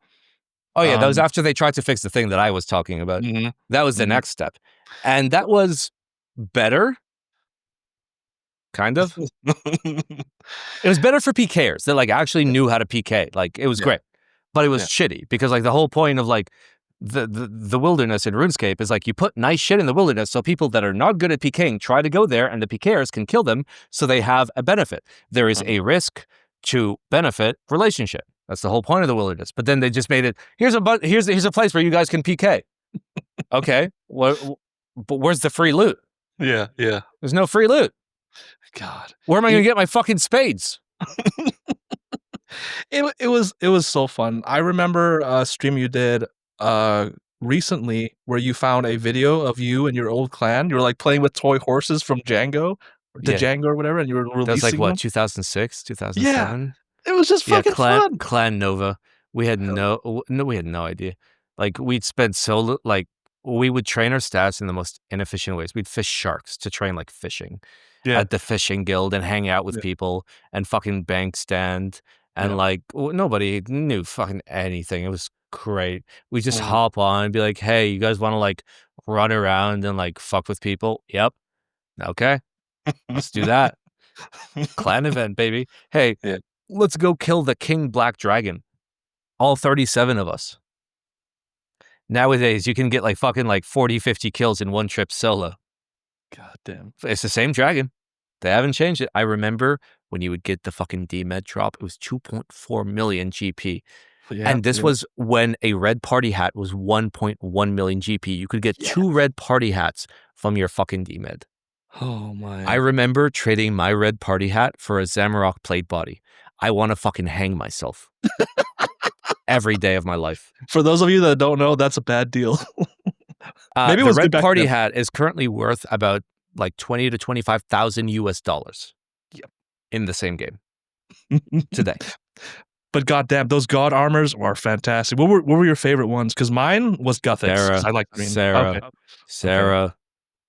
For the god armor, not like in Yep. terms of like favorite god, Yep, you know, yep. but like god armor, come on, Sarah Doman. It's got the white with the blue, green and blue. Come on, not a good combo. Red and blue, a little bit better. White and blue. Now It we're was- talking. There's a reason why it was the most expensive too, right? Back then, I remember Guthix was the cheapest or something. Guthix was always the cheapest, but then sometimes Sarah would be more expensive, and sometimes Zami would be more expensive. Yeah. And I love the fact that anybody listening that has no idea what RuneScape is No, probably what like, are these guys just making shit up right now? Sarah? Who's Sarah? Guthix? Oh my god. All right, fuck it. Let's hard pivot. Let's keyboards. Go. Okay. Do you want to talk about RuneScape though? Like what you missed about it real quick? Like I want to pass it on to you if you want to talk about I don't RuneScape. miss anything. I still have the experience. We get to play old school RuneScape. That's We are true. blessed. We're Yeah. blessed. We have like the most amazing development team. We have a system in which like players are polled for like actual like major changes. Mm. You know, we have no microtransactions. We have no Yes. fucking pay to win. I mean, theoretically, as a normal account, you could buy RuneScape GP Yeah. in game and use that to like do shit, but like, come on, that's not playing the game at that point. Yeah. I think we're in the golden age of RuneScape. Like if you consider like the online player count, I'm not looking right now, but I guarantee you there's at least 180,000 players playing old school RuneScape right fucking now. Even though it's like late. What are we at? Allow cookies. It'll be on the homepage, oldschool.runescape.com. Don't go to runescape.com. Oh. 140,567. Okay, I Cool was stuff. under Very cool 140K. Yeah. But right now 140K. And you've got amazing content creators, you got like incredible people that have figured out the game to such degrees that it's fucking insane, you know. And like both parts still exists. You know, you still have the fun. You still can chill with friends. You can still do stupid shit, and you can still play at max efficiency. It's a beautiful game, you know. And I know that like whatever, like different people like different games. You know, some people look at RuneScape like graphics gross. Like Kate has tried to get me into like really good games, but I can't get past the graphics. Yeah. I was like, ugh. But yeah, RuneScape is great. I'm very happy. I haven't played it, and I've been avoiding playing it like the plague because I need to finish 99 Herbalore. Yeah. And it's the last thing to max my Iron Man skiller.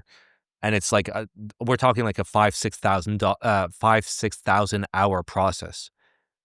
And like, I'm at the last 50 and I can't. It disgusts me. I'm still trying. Once in a while, like I put a little bit in so I can like at least like make a new YouTube video for the White Simon enjoyers. Yeah. All 12 of you. Hey man, that Herblore minigame, you made progress last time you streamed. I know, and I was going to stream it again on Monday, and then what happened? You got a motorcycle. Oh yeah, I had my back thing. I had to go into the doctor the first week, and then the week after that, I went and picked up that motorcycle. That's probably why. Yeah, so I skipped 2 Monday streams where I really wanted to like hop on stream and just be like, fuck it, put on some like nice music, like lock in and just do Herbalore for 2 hours, you know, and like read a little bit of chat, hang out with some people, you know, but mostly just lock in. Yeah. See, for the audience out there, there's a common thread among all of these hobbies, among this podcast and everything, doing it with friends. If you haven't tried joining a clan, or if you're losing interest in RuneScape and you want to have a social aspect, try and find a clan. Doing stupid shit together is so fun, even outside of RuneScape. A friend got me back into RuneScape. I had not played RuneScape, so I did not play old school RuneScape on release. I did not touch it until 2018. I got into it because a friend in the Keebs Discord, 2CAS was his name, and he was stopping old school RuneScape because because runecrafting. My brain is just Herbalore pilled right now. Because runecrafting was too hard for him. He got to 82 runecrafting, and it was rough. Yeah. I'm like, bro, don't do that. You know what? I'll join the game if you'll stick around. I will join the game if you stick around. It's like, I don't know. I'm not feeling. I'm like, okay, I'll join the game and I'll make a level 3 Iron Man and immediately go for 99 rune crafting straight off Tutorial Island doing nothing else. And if I get 99 rune crafting, will you come back to the game? And he's like, okay, maybe. Yeah. So I took my level 3 Iron Man, spent fucking 6 to 7 months, got 99 rune crafting doing nothing else straight off Tutorial Island. Yeah. And I was like, here you go, buddy. Are you coming back? And he's like, nope. Oh shit. So a friend got me into RuneScape. Oh man. Yeah. And then I'm just like, well, I've already maxed. My original character name was KMS space RC. Kill myself runecrafting. Ah, okay. And then after I maxed runecrafting, I started doing other skills, so I changed it to KMS skilling. Right. So that is my current name. Now you have KMS fighting, or you have that right now, right? I have KMS fighting. It's a combat only Iron Man, which is like real specific. I want to ruin it real bad. I want to turn it into a standard Iron Man. I want to just like max a normal Iron Man, you know? Yeah. And like not have any like big restrictions. Like Yeah. I have my skiller and I love my skiller and it's great. I love playing an Iron Man skiller. But like I made the combat only Iron Man because I wanted combat. But then like the restrictions are real fucking restrictive.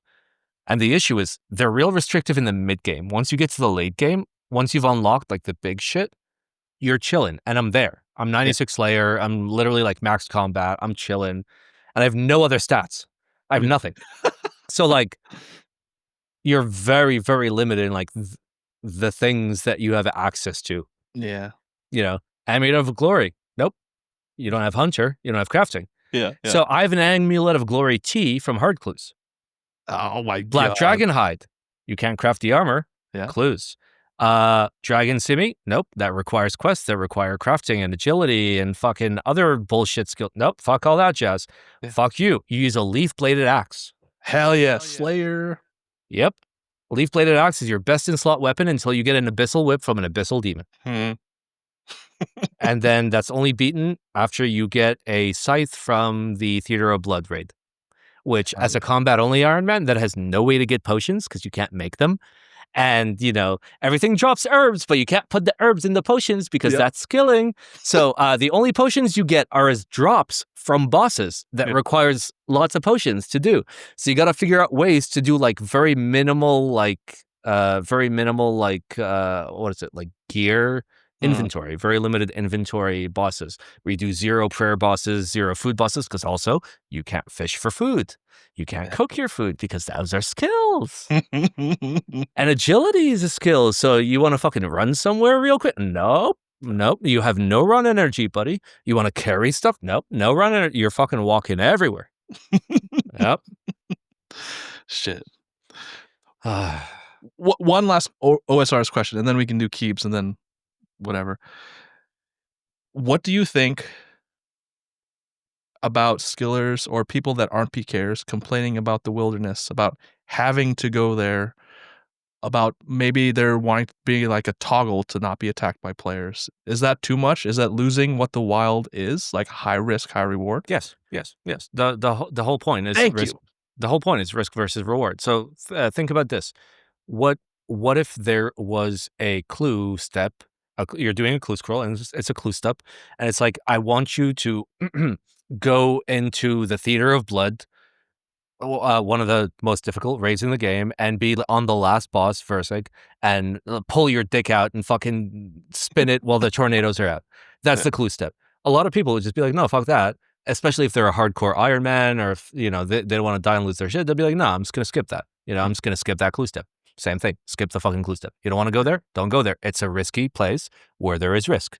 Understand that risk. And if you don't want to go there, don't go there. I go there with fucking the clue and the spade and nothing else. Smart. Yep. If you die, what are you going to lose? Yep. That's it. I haven't PK'd in a long time. I've been making a lot of effort to do LMS, Last Man Standing, which is a mini game in which you get to do PvP, but like there's no risk. Basically, everybody has like an equivalent gear set. It's basically like all tables are even or whatever. Yeah. I've been doing that a lot on my skiller because I don't know, it's fun. I like it. Yeah. But, I'm not a good PKer. I'll never be a good PKer. Not with these hands. Not with this brain. Not with these eyes. They open very wide, but not much comes in, okay? Oh shit, dude. Man, Oh. all right. Keebs, huh? All right, fuck it. Let's Keebs. keyboards. This is the Good Keyboard Friends podcast, and we are 2 hours, 9 minutes, and 3 seconds into this podcast, and now we're going to talk about keywords. You doubters, all the doubters that left, shame on you.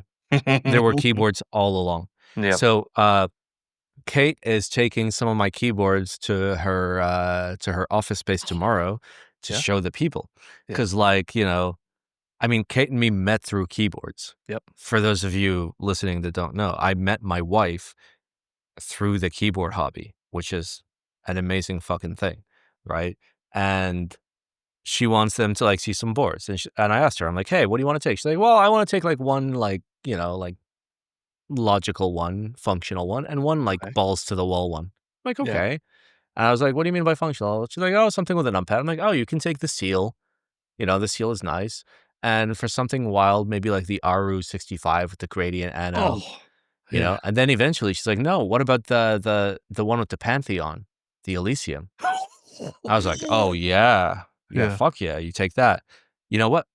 Now that I'm thinking about it, you've got the W1 on your desk, which has your keycap set on it. And I helped develop that board. Yep. My name's on it. So technically it's your key set on my board. You can show them that. That'd be pretty fucking cool. So she's taking the W1, she's taking the Elysium, and I gave her an Illuminati ISO just for memes. Just to show everybody, just so they can become slightly enlightened, Holy fucking shit. That's such a based collection to bring, especially to people that don't know about keyboards. So like, what the fuck? There's keyboards in these layouts? Oh, yeah. So good. So good. Oh my And god. then I think next week, there's one person that wanted to come tomorrow and see the keyboards, but is off. So I think she's bringing other keyboards to show them next week. So I'll have to figure out I don't know what I want to show them. Do I do the ISO GR instead? Oh baby. And give her the balls so she can put the balls on the ball ledge. Yep. The balls. I love the balls. Fuck, dude.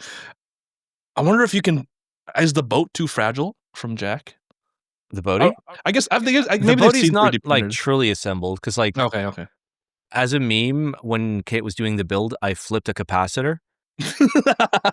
I saw where the positive and negatives were, and I put it backwards. And then she fully built it and plugged it in, and it just died.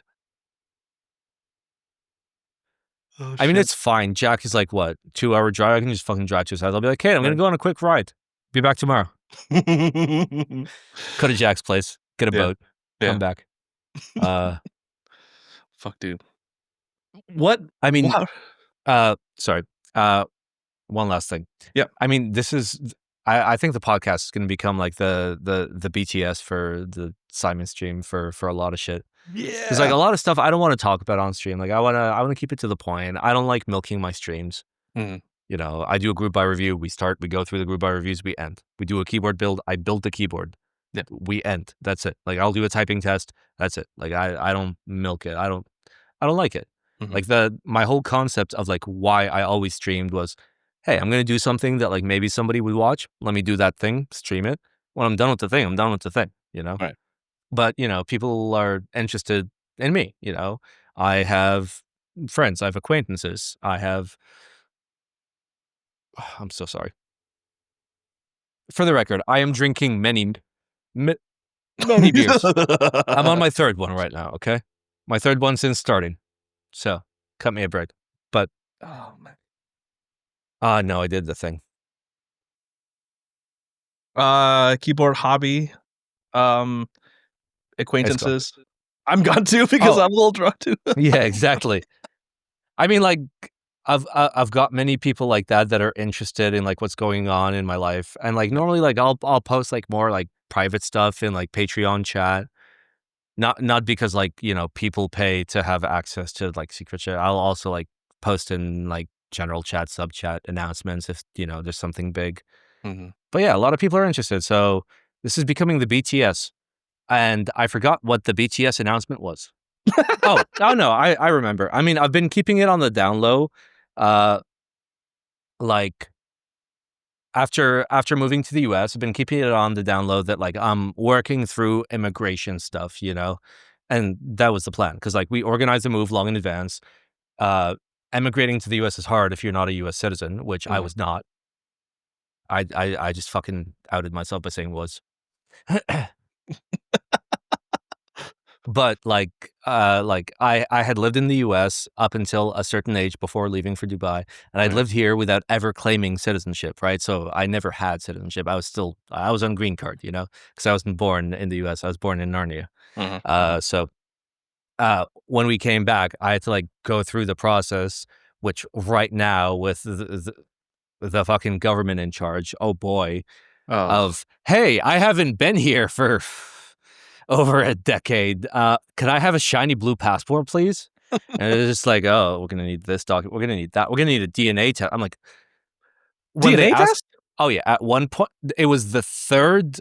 It was the third like letter from the Department of State asking me for more shit, and it was like, we want a certificate of citizenship, which is like a very expensive, very pain in the ass thing that you only get if you're going to work for like government services in top secret clearance, basically, Mhm. Mhm. where like a passport is not enough. They don't believe that you are truly American. They want a certificate of citizenship. So as an American, you go and you get a certificate that says, yes, this person is absolutely a citizen, and it never Yeah. expires like a passport. Yeah. So they wanted that or a DNA test. So I wrote them back a letter. And I was like, listen here, you little bitches. No, I was very polite and cordial, and I like gave them like even more, but like not a fucking DNA test. I'm like, hey, you guys have all of the evidence that you would need based on this internal manual that you use, and I gave them the very specific page that it was on for Mhm. the specific Department of State manual that says these are the requirements. I'm like, here are the documents that I've given you, which is the requirements, and then some. So please stop being assholes. Mhm. And Mhm. I got delivered a U.S. passport, and this is Yeah. this is not this is not a great time to celebrate that because I always specifically did not claim citizenship because of the tax Oh. disadvantage, which Yeah. is you are taxed for the rest of your life no matter where you live if you're an American citizen to some degree. Mhm. But I married Kate, who's an American citizen, and we're going to file our taxes jointly. So it makes no fucking difference for me. And the advantage is, guns and travel and Hell all the yeah. America and voting. I can, Oh, yeah. I can take a ballot and write "fuck Trump" on it and fucking Yeah. put it in a box. That was the first thing I did. The second I got the email saying passport approved, voter registration Hell immediately. yeah. It was the first thing I did. Fuck yeah. Congratulations, dude. Thank You you, have a dude. passport. Yeah, it's Now you nice. can Like travel, yeah. prior to that, I was in limbo. Like technically, like I could be an American citizen, though had Mhm. never gotten any evidence of it. So I had fuck all. I had nothing. I was Mhm. literally traveling with a like I was going outside with like my foreign driver's license, a translation, a foreign passport, and like a tiny piece of paper that says, "Hey, this guy is allowed to be here. It's okay." Yeah. Like that's it. Oh, shit. Now you don't have to do that. Now the weight's been lifted off your Yeah, shoulders, now basically. now we're chilling. If it was the US in any other time, I wouldn't have been concerned because I'm just like, whatever, the Ah, documents will yeah. show up Yeah. whenever they show up. But now, on my way home, because I was working on the bike Mhm. and Kate's dad was out for most of the day. And I think it reached about like 4 or 5 p.m. And I was like, oh shit, Kate's going to be home soon. Kate's dad's not like cooking anything. I messaged him. I'm like, hey, like, do I have to make dinner? Because like Yeah. normally, like he'll cook dinner. Yeah. Like he'll tell me in advance if he's not going to cook dinner, and he didn't answer. So I was like, oh shit. So I messaged Kate, and I'm like, okay, we're I'm gonna go to Nupa, which is a nice Greek place here in Minnesota. Yeah. Do you want anything? So I I get back in the house. I try and clean my hands best I can, change into clothing that isn't stained with grease, get my boots on, my jacket, head outside, and then Kate's dad comes in. And they're like, "Hi." I'm like, "Oh, okay. Well, fuck." Well, I already promised Kate that I'm getting Nupa, so I'll Yeah. go into town. I'll just get like an appetizer plate for Yeah. us to share. So I went to get that, came back. There you go. Um, Oh, are there any meetups that you're planning on going to now that you have, you're not gonna get fucking deported for the most part. Oh wait, and I forgot the punchline. Thank you. What? So on my way back, I'm sitting in the parking lot of the restaurant waiting for them to prepare the appetizer, and I see like 3-4 protesters like on the side holding up a sign like "No Kings," something about like we don't want the parade, whatever. Yeah. And I'm like, oh, I mean, it's Minnesota. You're not gonna have that many protesters. It's a predominantly like very blue state. The governors are all fucking solid. They're all doing the shit they should be doing. Tim Mhm. Walz is literally Minnesota's governor. So, Yeah. Yeah. Yeah. we have very, very, very based lawmakers. We have school lunches. I was able to get my driver's license even though I had no fucking documentation at Oh, all. wow. Yeah, they have a program where no matter how undocumented you are, they will give you a driver's license. Oh, that's Like in awesome. my case, I'm American, but I didn't have proof of it. But like I didn't have to show them shit. I gave Yeah. them a foreign passport. Yeah. And a foreign license, and they're like, okay, that's fine.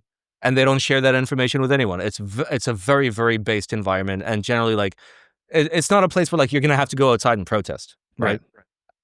So I pull out of the restaurant, and like I'm getting on the street, and it's real backed up because it's fucking 6 p.m. Everybody's getting out of work.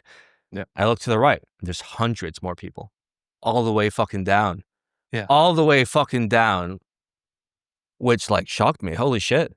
Yeah. Like to see that here. A lot of signs were like anti-ICE, anti-parade, anti-tyranny, which fucking obviously all of that, but it's nice to see it here in Yeah. Rochester, which is like like it's small. It's not like Minneapolis or St. Paul or something, Right. It Local. was hundreds of people. God damn. That's so cool, dude. Yeah. Local, I don't know if I wanna use the word change, but, like, people actually doing something, Well, I mean taking action. that's how a lot of people should refocus their vision when it comes to politics, when it comes to their influence in politics.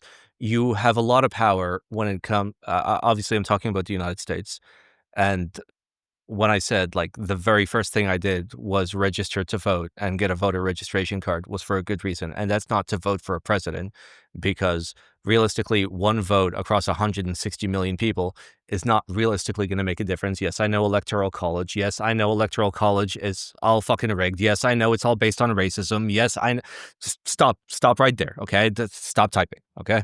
I know. All right. But still, I lost it. Yeah. The fucking edibles. The fucking edible. Get me Like, back. Help me. electoral college, Way back. one No, vote. voting. So, Voting, yeah. voting in your local, and that means Yep. your Local. county, that means your state is very, very important. That affects Yeah. you a lot more than you think it does. Obviously, federally, the situation is what it always is, which is you vote for the least bad person you possibly can. Mhm. It's never, you're never going to have an amazing fucking president because the way the system is made, good people don't necessarily rise up to the top. It's real fucking rare. You get 1 or 2 out of 47. It's true. That's what Tangus said last episode. Start with local change. Start with small change. Of course, of There you go. course. And like when I had just moved here and like my situation was uncertain, like a lot of people were like concerned. A lot of people like asking like, "What do you think about what's going on?" And I was like, you know, sitting down and just being afraid, sitting down and just being crushed is not an option. Yep. We have the power to go out to meet with friends to keep people safe, and whether that means it's somebody that's an immigrant or somebody that's trans or somebody that's anywhere on any fucking spectrum, you keep them safe. You Yep. do what you can. You start locally and you protect the people closest to you. That's how we're built as humans. We lack the capability to visualize things that are too grandiose for us, which is why Mhm. like astrophysics and shit like that and like quantum physics, fucking like anything we can't fucking see with our eyes doesn't process well in our minds, Yep. large numbers and whatnot. But what we've always been, even genetically, because we are instinctual, like every animal is instinctual. Every animal comes up with some level of instincts, including humans, but we are tribal. We protect the people close to us. And your tribe could be your neighbor, could be your neighborhood. It's your family for sure, unless situations arise where it's not your family.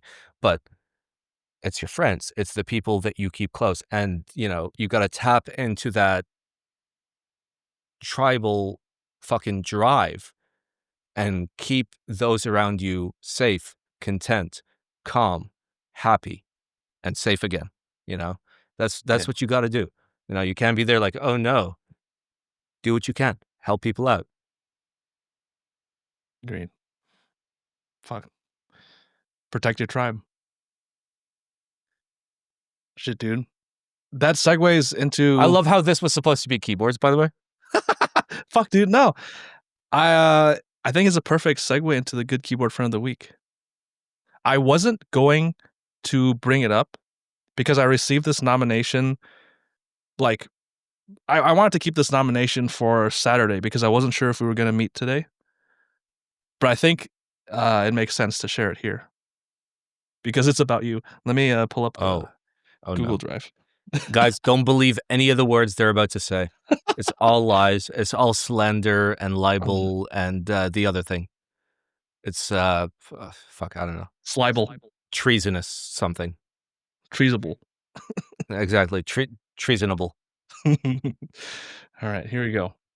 So we have a nomination from Harry Smallwood. What a name! I've been called that once or twice. Have you never I see that name every time I stream. Yeah. I see him. It does nothing for me.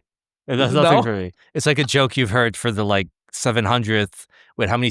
I've probably had a couple, 1,200 streams. Yeah. Maybe. Yeah, it's a name I've seen at least 800 times uniquely. Yeah. Holy shit. All right. Well, this is Harry Smallwood nominating Black Simon, and this one's a long one, but a good one.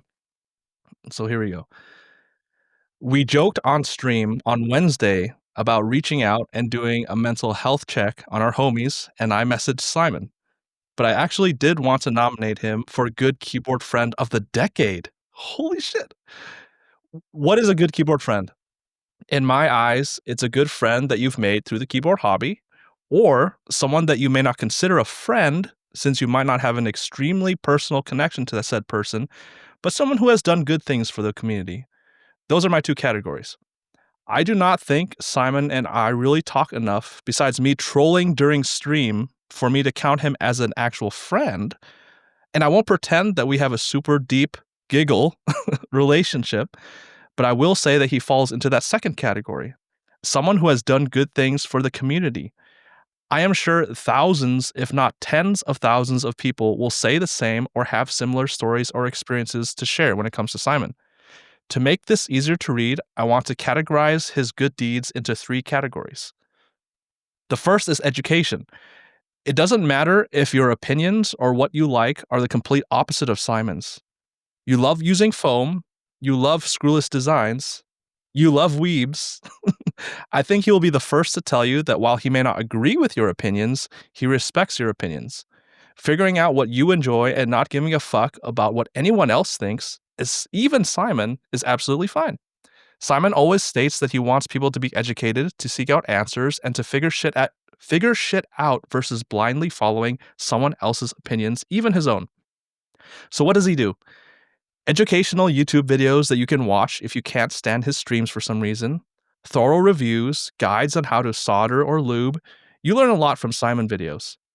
And if you can stand the fun we sometimes get into during stream, the entire premise of IC/group buy streams is to educate the viewer. Yes, they may be Simon's opinions, but you do get nuggets of wisdom if you can see through the trolling or the rage. He also helps out in Discord help chats, or at least he used to. He makes himself available in his DMs if you ever have any questions. Just be sure to send your message again if he doesn't respond. Parentheses, RIP Eagle V. Those of you that have watched we sorted it out. Okay. My boy Eagle V reached out to me literally 4 months ago and it's hey, I want to use the Cycle 7 feed on my keyboard design.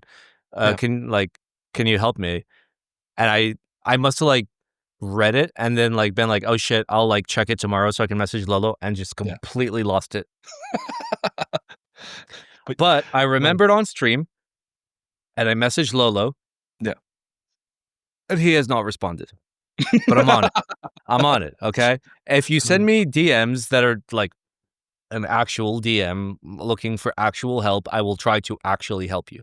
All right? I'll like, it might not be immediate. I'll do my best. But like, I answer every DM.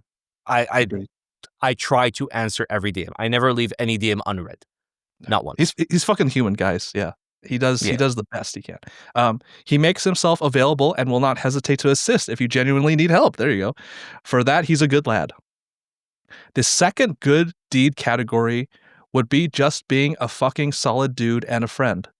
Not just keyboards in general, but a genuinely good friend and human. You have no idea how much he does behind the scenes or privately that will never see the light of day. You won't hear it, whether it be because he wants to keep it private or the person that needed help doesn't want to disclose it publicly, but he helps friends out more than you know. Ask Paul, ask Alessio, ask Gondo, ask any of his friends, and they will tell you of a situation where Simon helps, be it keyboard related or non-keyboard related. I'm only halfway through, by the way, so the input he's given publicly or privately for those that want his opinions on certain keyboard projects that you may have never heard about, he does a lot behind the scenes. Thank you. Oh, what is that? A bee. Thank you for putting forth effort and making this community a better place. Is that Calvin and Hobbes? No, it's Hom. It's long Hom.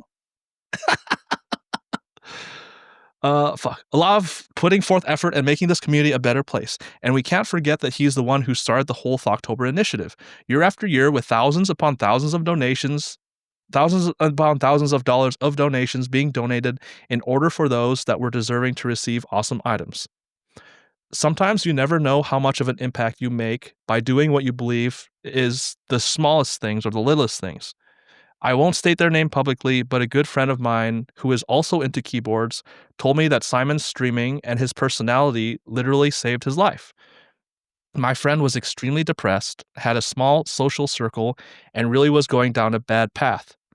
But I made him tune into a Simon stream, and it literally made him cry tears of joy and laughter. It was the makeup stream where he lost a bet saying that a specific keycap set wouldn't ship by a specific date, and it actually shipped earlier. My friend told me that Simon's humor and personality reminded him of a friend of his that passed away. And the hour or so that Simon streams every Monday, Wednesday, and or Saturday was as if he was hanging out with that friend again, making crude jokes, talking about balls and cocks and stupid shit. It was his type of humor. Just having a few hours out of the week to hang out and watch his streams really made an impact on his life. I don't care who you are or how much money you have, but the most important resource and one of many things that you can't necessarily buy is time. Spending time, you're never going to be able to get more of it. And how someone decides to use their time really says a lot about them as a person. Thank you, Simon, for deciding to use your time to help and to hang out with us, to make videos, chat, and stream. To Simon, it may be a small act of streaming, but to my friend, it was an outlet and a way to connect and have fun joking about stupid things. Thank you, Simon, for impacting my friend's life and my own life for the better. Don't ever change, and please continue to be your eggplant touching, cock and ball torture loving keyboard streaming self. I do love CBT. And the third not category, cock and ball torture. I love CBT. And the third category will fuck. I guess I only had 2 categories. Anyways, on behalf of the thousands that you've helped and continue to help and will help in the future, we love you, thank you, and cheers to Simon for being a good keyboard friend. Thank you, Harry. That's very sweet of you. Man. We should make an effort to get to know Harry. Yeah. I literally messaged him while you were reading that. I was like, okay, sir, where do you live? Like literally right there. Okay, sir, where do you live? Please use technology to hide the location because I accidentally click on people during stream. I've learned. Yeah. You always redact. Literally always. Wait, I'll shit. Literally always. Like even like fucking like Canon keys. Oh, we're gonna send you the 21XX. There's my address. We hide those. We've learned after 5 years of streaming. It only took 5 years. Oh shit. But thank you, Harry. Thank you to Harry's unnamed friend. Listen, dude, I hope you're still watching. I hope you're still hanging out. I hope that, like, listen, shit gets bad all the time for everyone, and it's fucking hard. And if you can find somebody to help you through it, that's fucking amazing. And I'm happy I got to be that person. I wish that I had known I was that person. Yeah. But I hope you're still watching. Cheers, Harry. Thank you, Harry.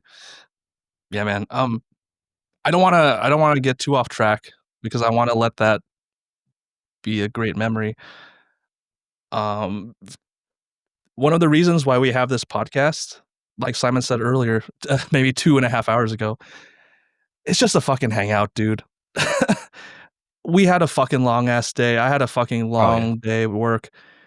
To be able to just chill for 2.5 hours, like, thank you, Simon, for taking the time, 2.5 fucking hours when you could have been sleeping or something to hang out with me. Like, it's Yeah. a cathartic experience, dude. Like, talking to friends, it's a form of therapy, and, like, it may seem small, but, like, I really appreciate it, man. I appreciate everything that you do, all the time Like you've spent for us in the keyboard community, the listen, podcast. I do it Thank you. because I love it. I do it because I want to do it. Like in the end, like it's still like to some level a selfish thing for me, even though there's like selfless bits where like I want to go out, I want to help people like any way I can. I don't know. I'm fucking like that, but like still, like there is a selfish bit where I'm just like, I'm fucking doing this. I like doing this. I'm doing it. Fuck it. You know, it Yeah, is what it is. yeah. And if that helps anybody, I mean, I always made an effort from the very beginning, which is be helpful. You can have a good time. You can fuck around. You can talk a whole bunch of shit. You can, you know, be helpful. Teach people something. If you find a way to educate people just a teensy bit more, it makes a big fucking impact, you know?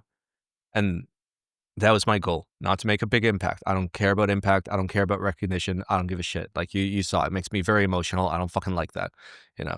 I just want to help people out. I just want to help people out, you know? Why the fuck not? I have nothing to lose. If I'm busy, I'm busy. If I'm not busy, I got free time. I got to do keyboard shit. Somebody needs some help with something, I'm down. Yeah, of course. I love this shit. I love the hobby. I love the friends that I've made in this hobby. And Hugh, you should do what I did. And let's let's let's meet Harry. Agreed. Yeah, I'm gonna like when I'm gonna you message very him. when you first started reading, I immediately went into Discord and went into my DMs and scrolled up. And fun fact, there was not much to scroll up. Uh-huh. There was nothing. So I'm just like, okay, we, let's let's meet Harry, because like I'm that kind of person. Like I won't reach out to people Mhm. like in general. Like I don't even like I, I don't talk to my sister enough, Yeah, yeah. right? For example, the last time I talked to her was like February, and we last talked like today. It was that much of a gap, and like she's aware that like I was moving, I got married. My whole life is fucking changing. I moved a container full of shit across the planet, and like I don't know. I'm not the type to like reach out. You know, it's not that like I'm not think of you. It's not that like I don't care about you. It's I'm not the type to reach out. So like when people like reach out to me, I'll answer. But I'm not the type to reach out. So I understand that there are lots of people that are that type that just aren't the type to like really reach out. So let's Mm, reach out to Harry. Fuck it. fuck yeah. Harry, if you're watching, I know you're watching. I hope you're watching because you nominated Simon. Well, you didn't know when I was gonna read the nomination, but if you would like, feel free to be on the Good Keyboard Friends podcast. We'll make Look at time that. for you. I managed to time it perfectly. Oh shit. Well, for those of you that have listened to the whole fucking 2 hours, 38 minutes, fuck yeah. Thank you guys. For those of you Um, that have listened for the entire 2 hours and 38 minutes, I'm sorry that you had to deal with me, like, consistently, like, going on a tangent and then completely forgetting where I was. I'm sorry. I should not have had that edible that Mary gave me. My bad. Next time I will not. But yeah, that was uh, I for the life of me, like, I couldn't get back. Like, I'd have a perfect tangent that would tie back in, but then I'd forget the tie. yeah, yeah, It yeah. shit. Okay. Uh super quick thing. There's this Yep. comedian that I love. Josh Johnson. Or Okay. Josh. Yeah, Josh Johnson. Tiniest black dude you've ever seen in your life. Adorable. Very like Southern mannerisms and like comportment, right? Okay. But the way that he tells a story is a way that I love when people tell a story, in which they start a story and then they go off on what you expect to be a tangent where there's no return, but it all fucking ties back in perfectly. And I've only had one friend my whole life that could do that so well, and I treasure anybody that can fucking do it. And he does it. And I would love to do that. I'm not great with words, unfortunately. But I do what I can, you know. We all do what we can. You know, I sit here and I solder keyboards even though my hands are shaky and I have zero like feasible mobility in my left hand, but I still do it, you know. If you can do something, do it, you know. Do what you can. Fuck it. Have some fun. Agreed. And for the audience, if you want to nominate anybody as a good keyboard friend of the week, we'll shout them out at the end of the episode. Please DM me, Simon, Tangus, James, or please reach out. Or leave it in the comments. You leave it in the comments. Can literally leave it anywhere. We read all the comments. And by that, I mean Hubert reads all the comments because he's never been in a situation where he's had to read so many comments, I presume. He's like, oh my God, it's blowing up. And I checked the video and there were like 5 comments. I'm like, it's blowing up. Okay. Oh, shit. All right, buddy. Yeah. No, but like, listen, the Good Keyboards Friend podcast is something that like we want to keep going for fucking forever. Because I mean, for me, like I have no intentions to ever leave the hobby, like no matter what. No. So like we'll keep it going. And like keep in mind, the whole vibe is not going to be like very keyboard focused except for like intro episodes. And if there's like major projects, major drama, even though like I don't really like drama. Listen, you guys can sit and talk drama and I'll sip like a fucking Mai Tai or something. I'll be all right. I'll listen to, I don't know, some Rage Against the Machine. Chill. There we go. There we go. Well, if you want to know where to find us, hugemeatbox.com. That is https://huge, as in, oh my God, that is huge. Meat, as in, would you like to meet me later for some meat? And box, as in, that's a nice box you got there. .com. Hugemeatbox.com. There you go. I can't believe I spent, what was it, like $12? I can't believe I spent $12 on this.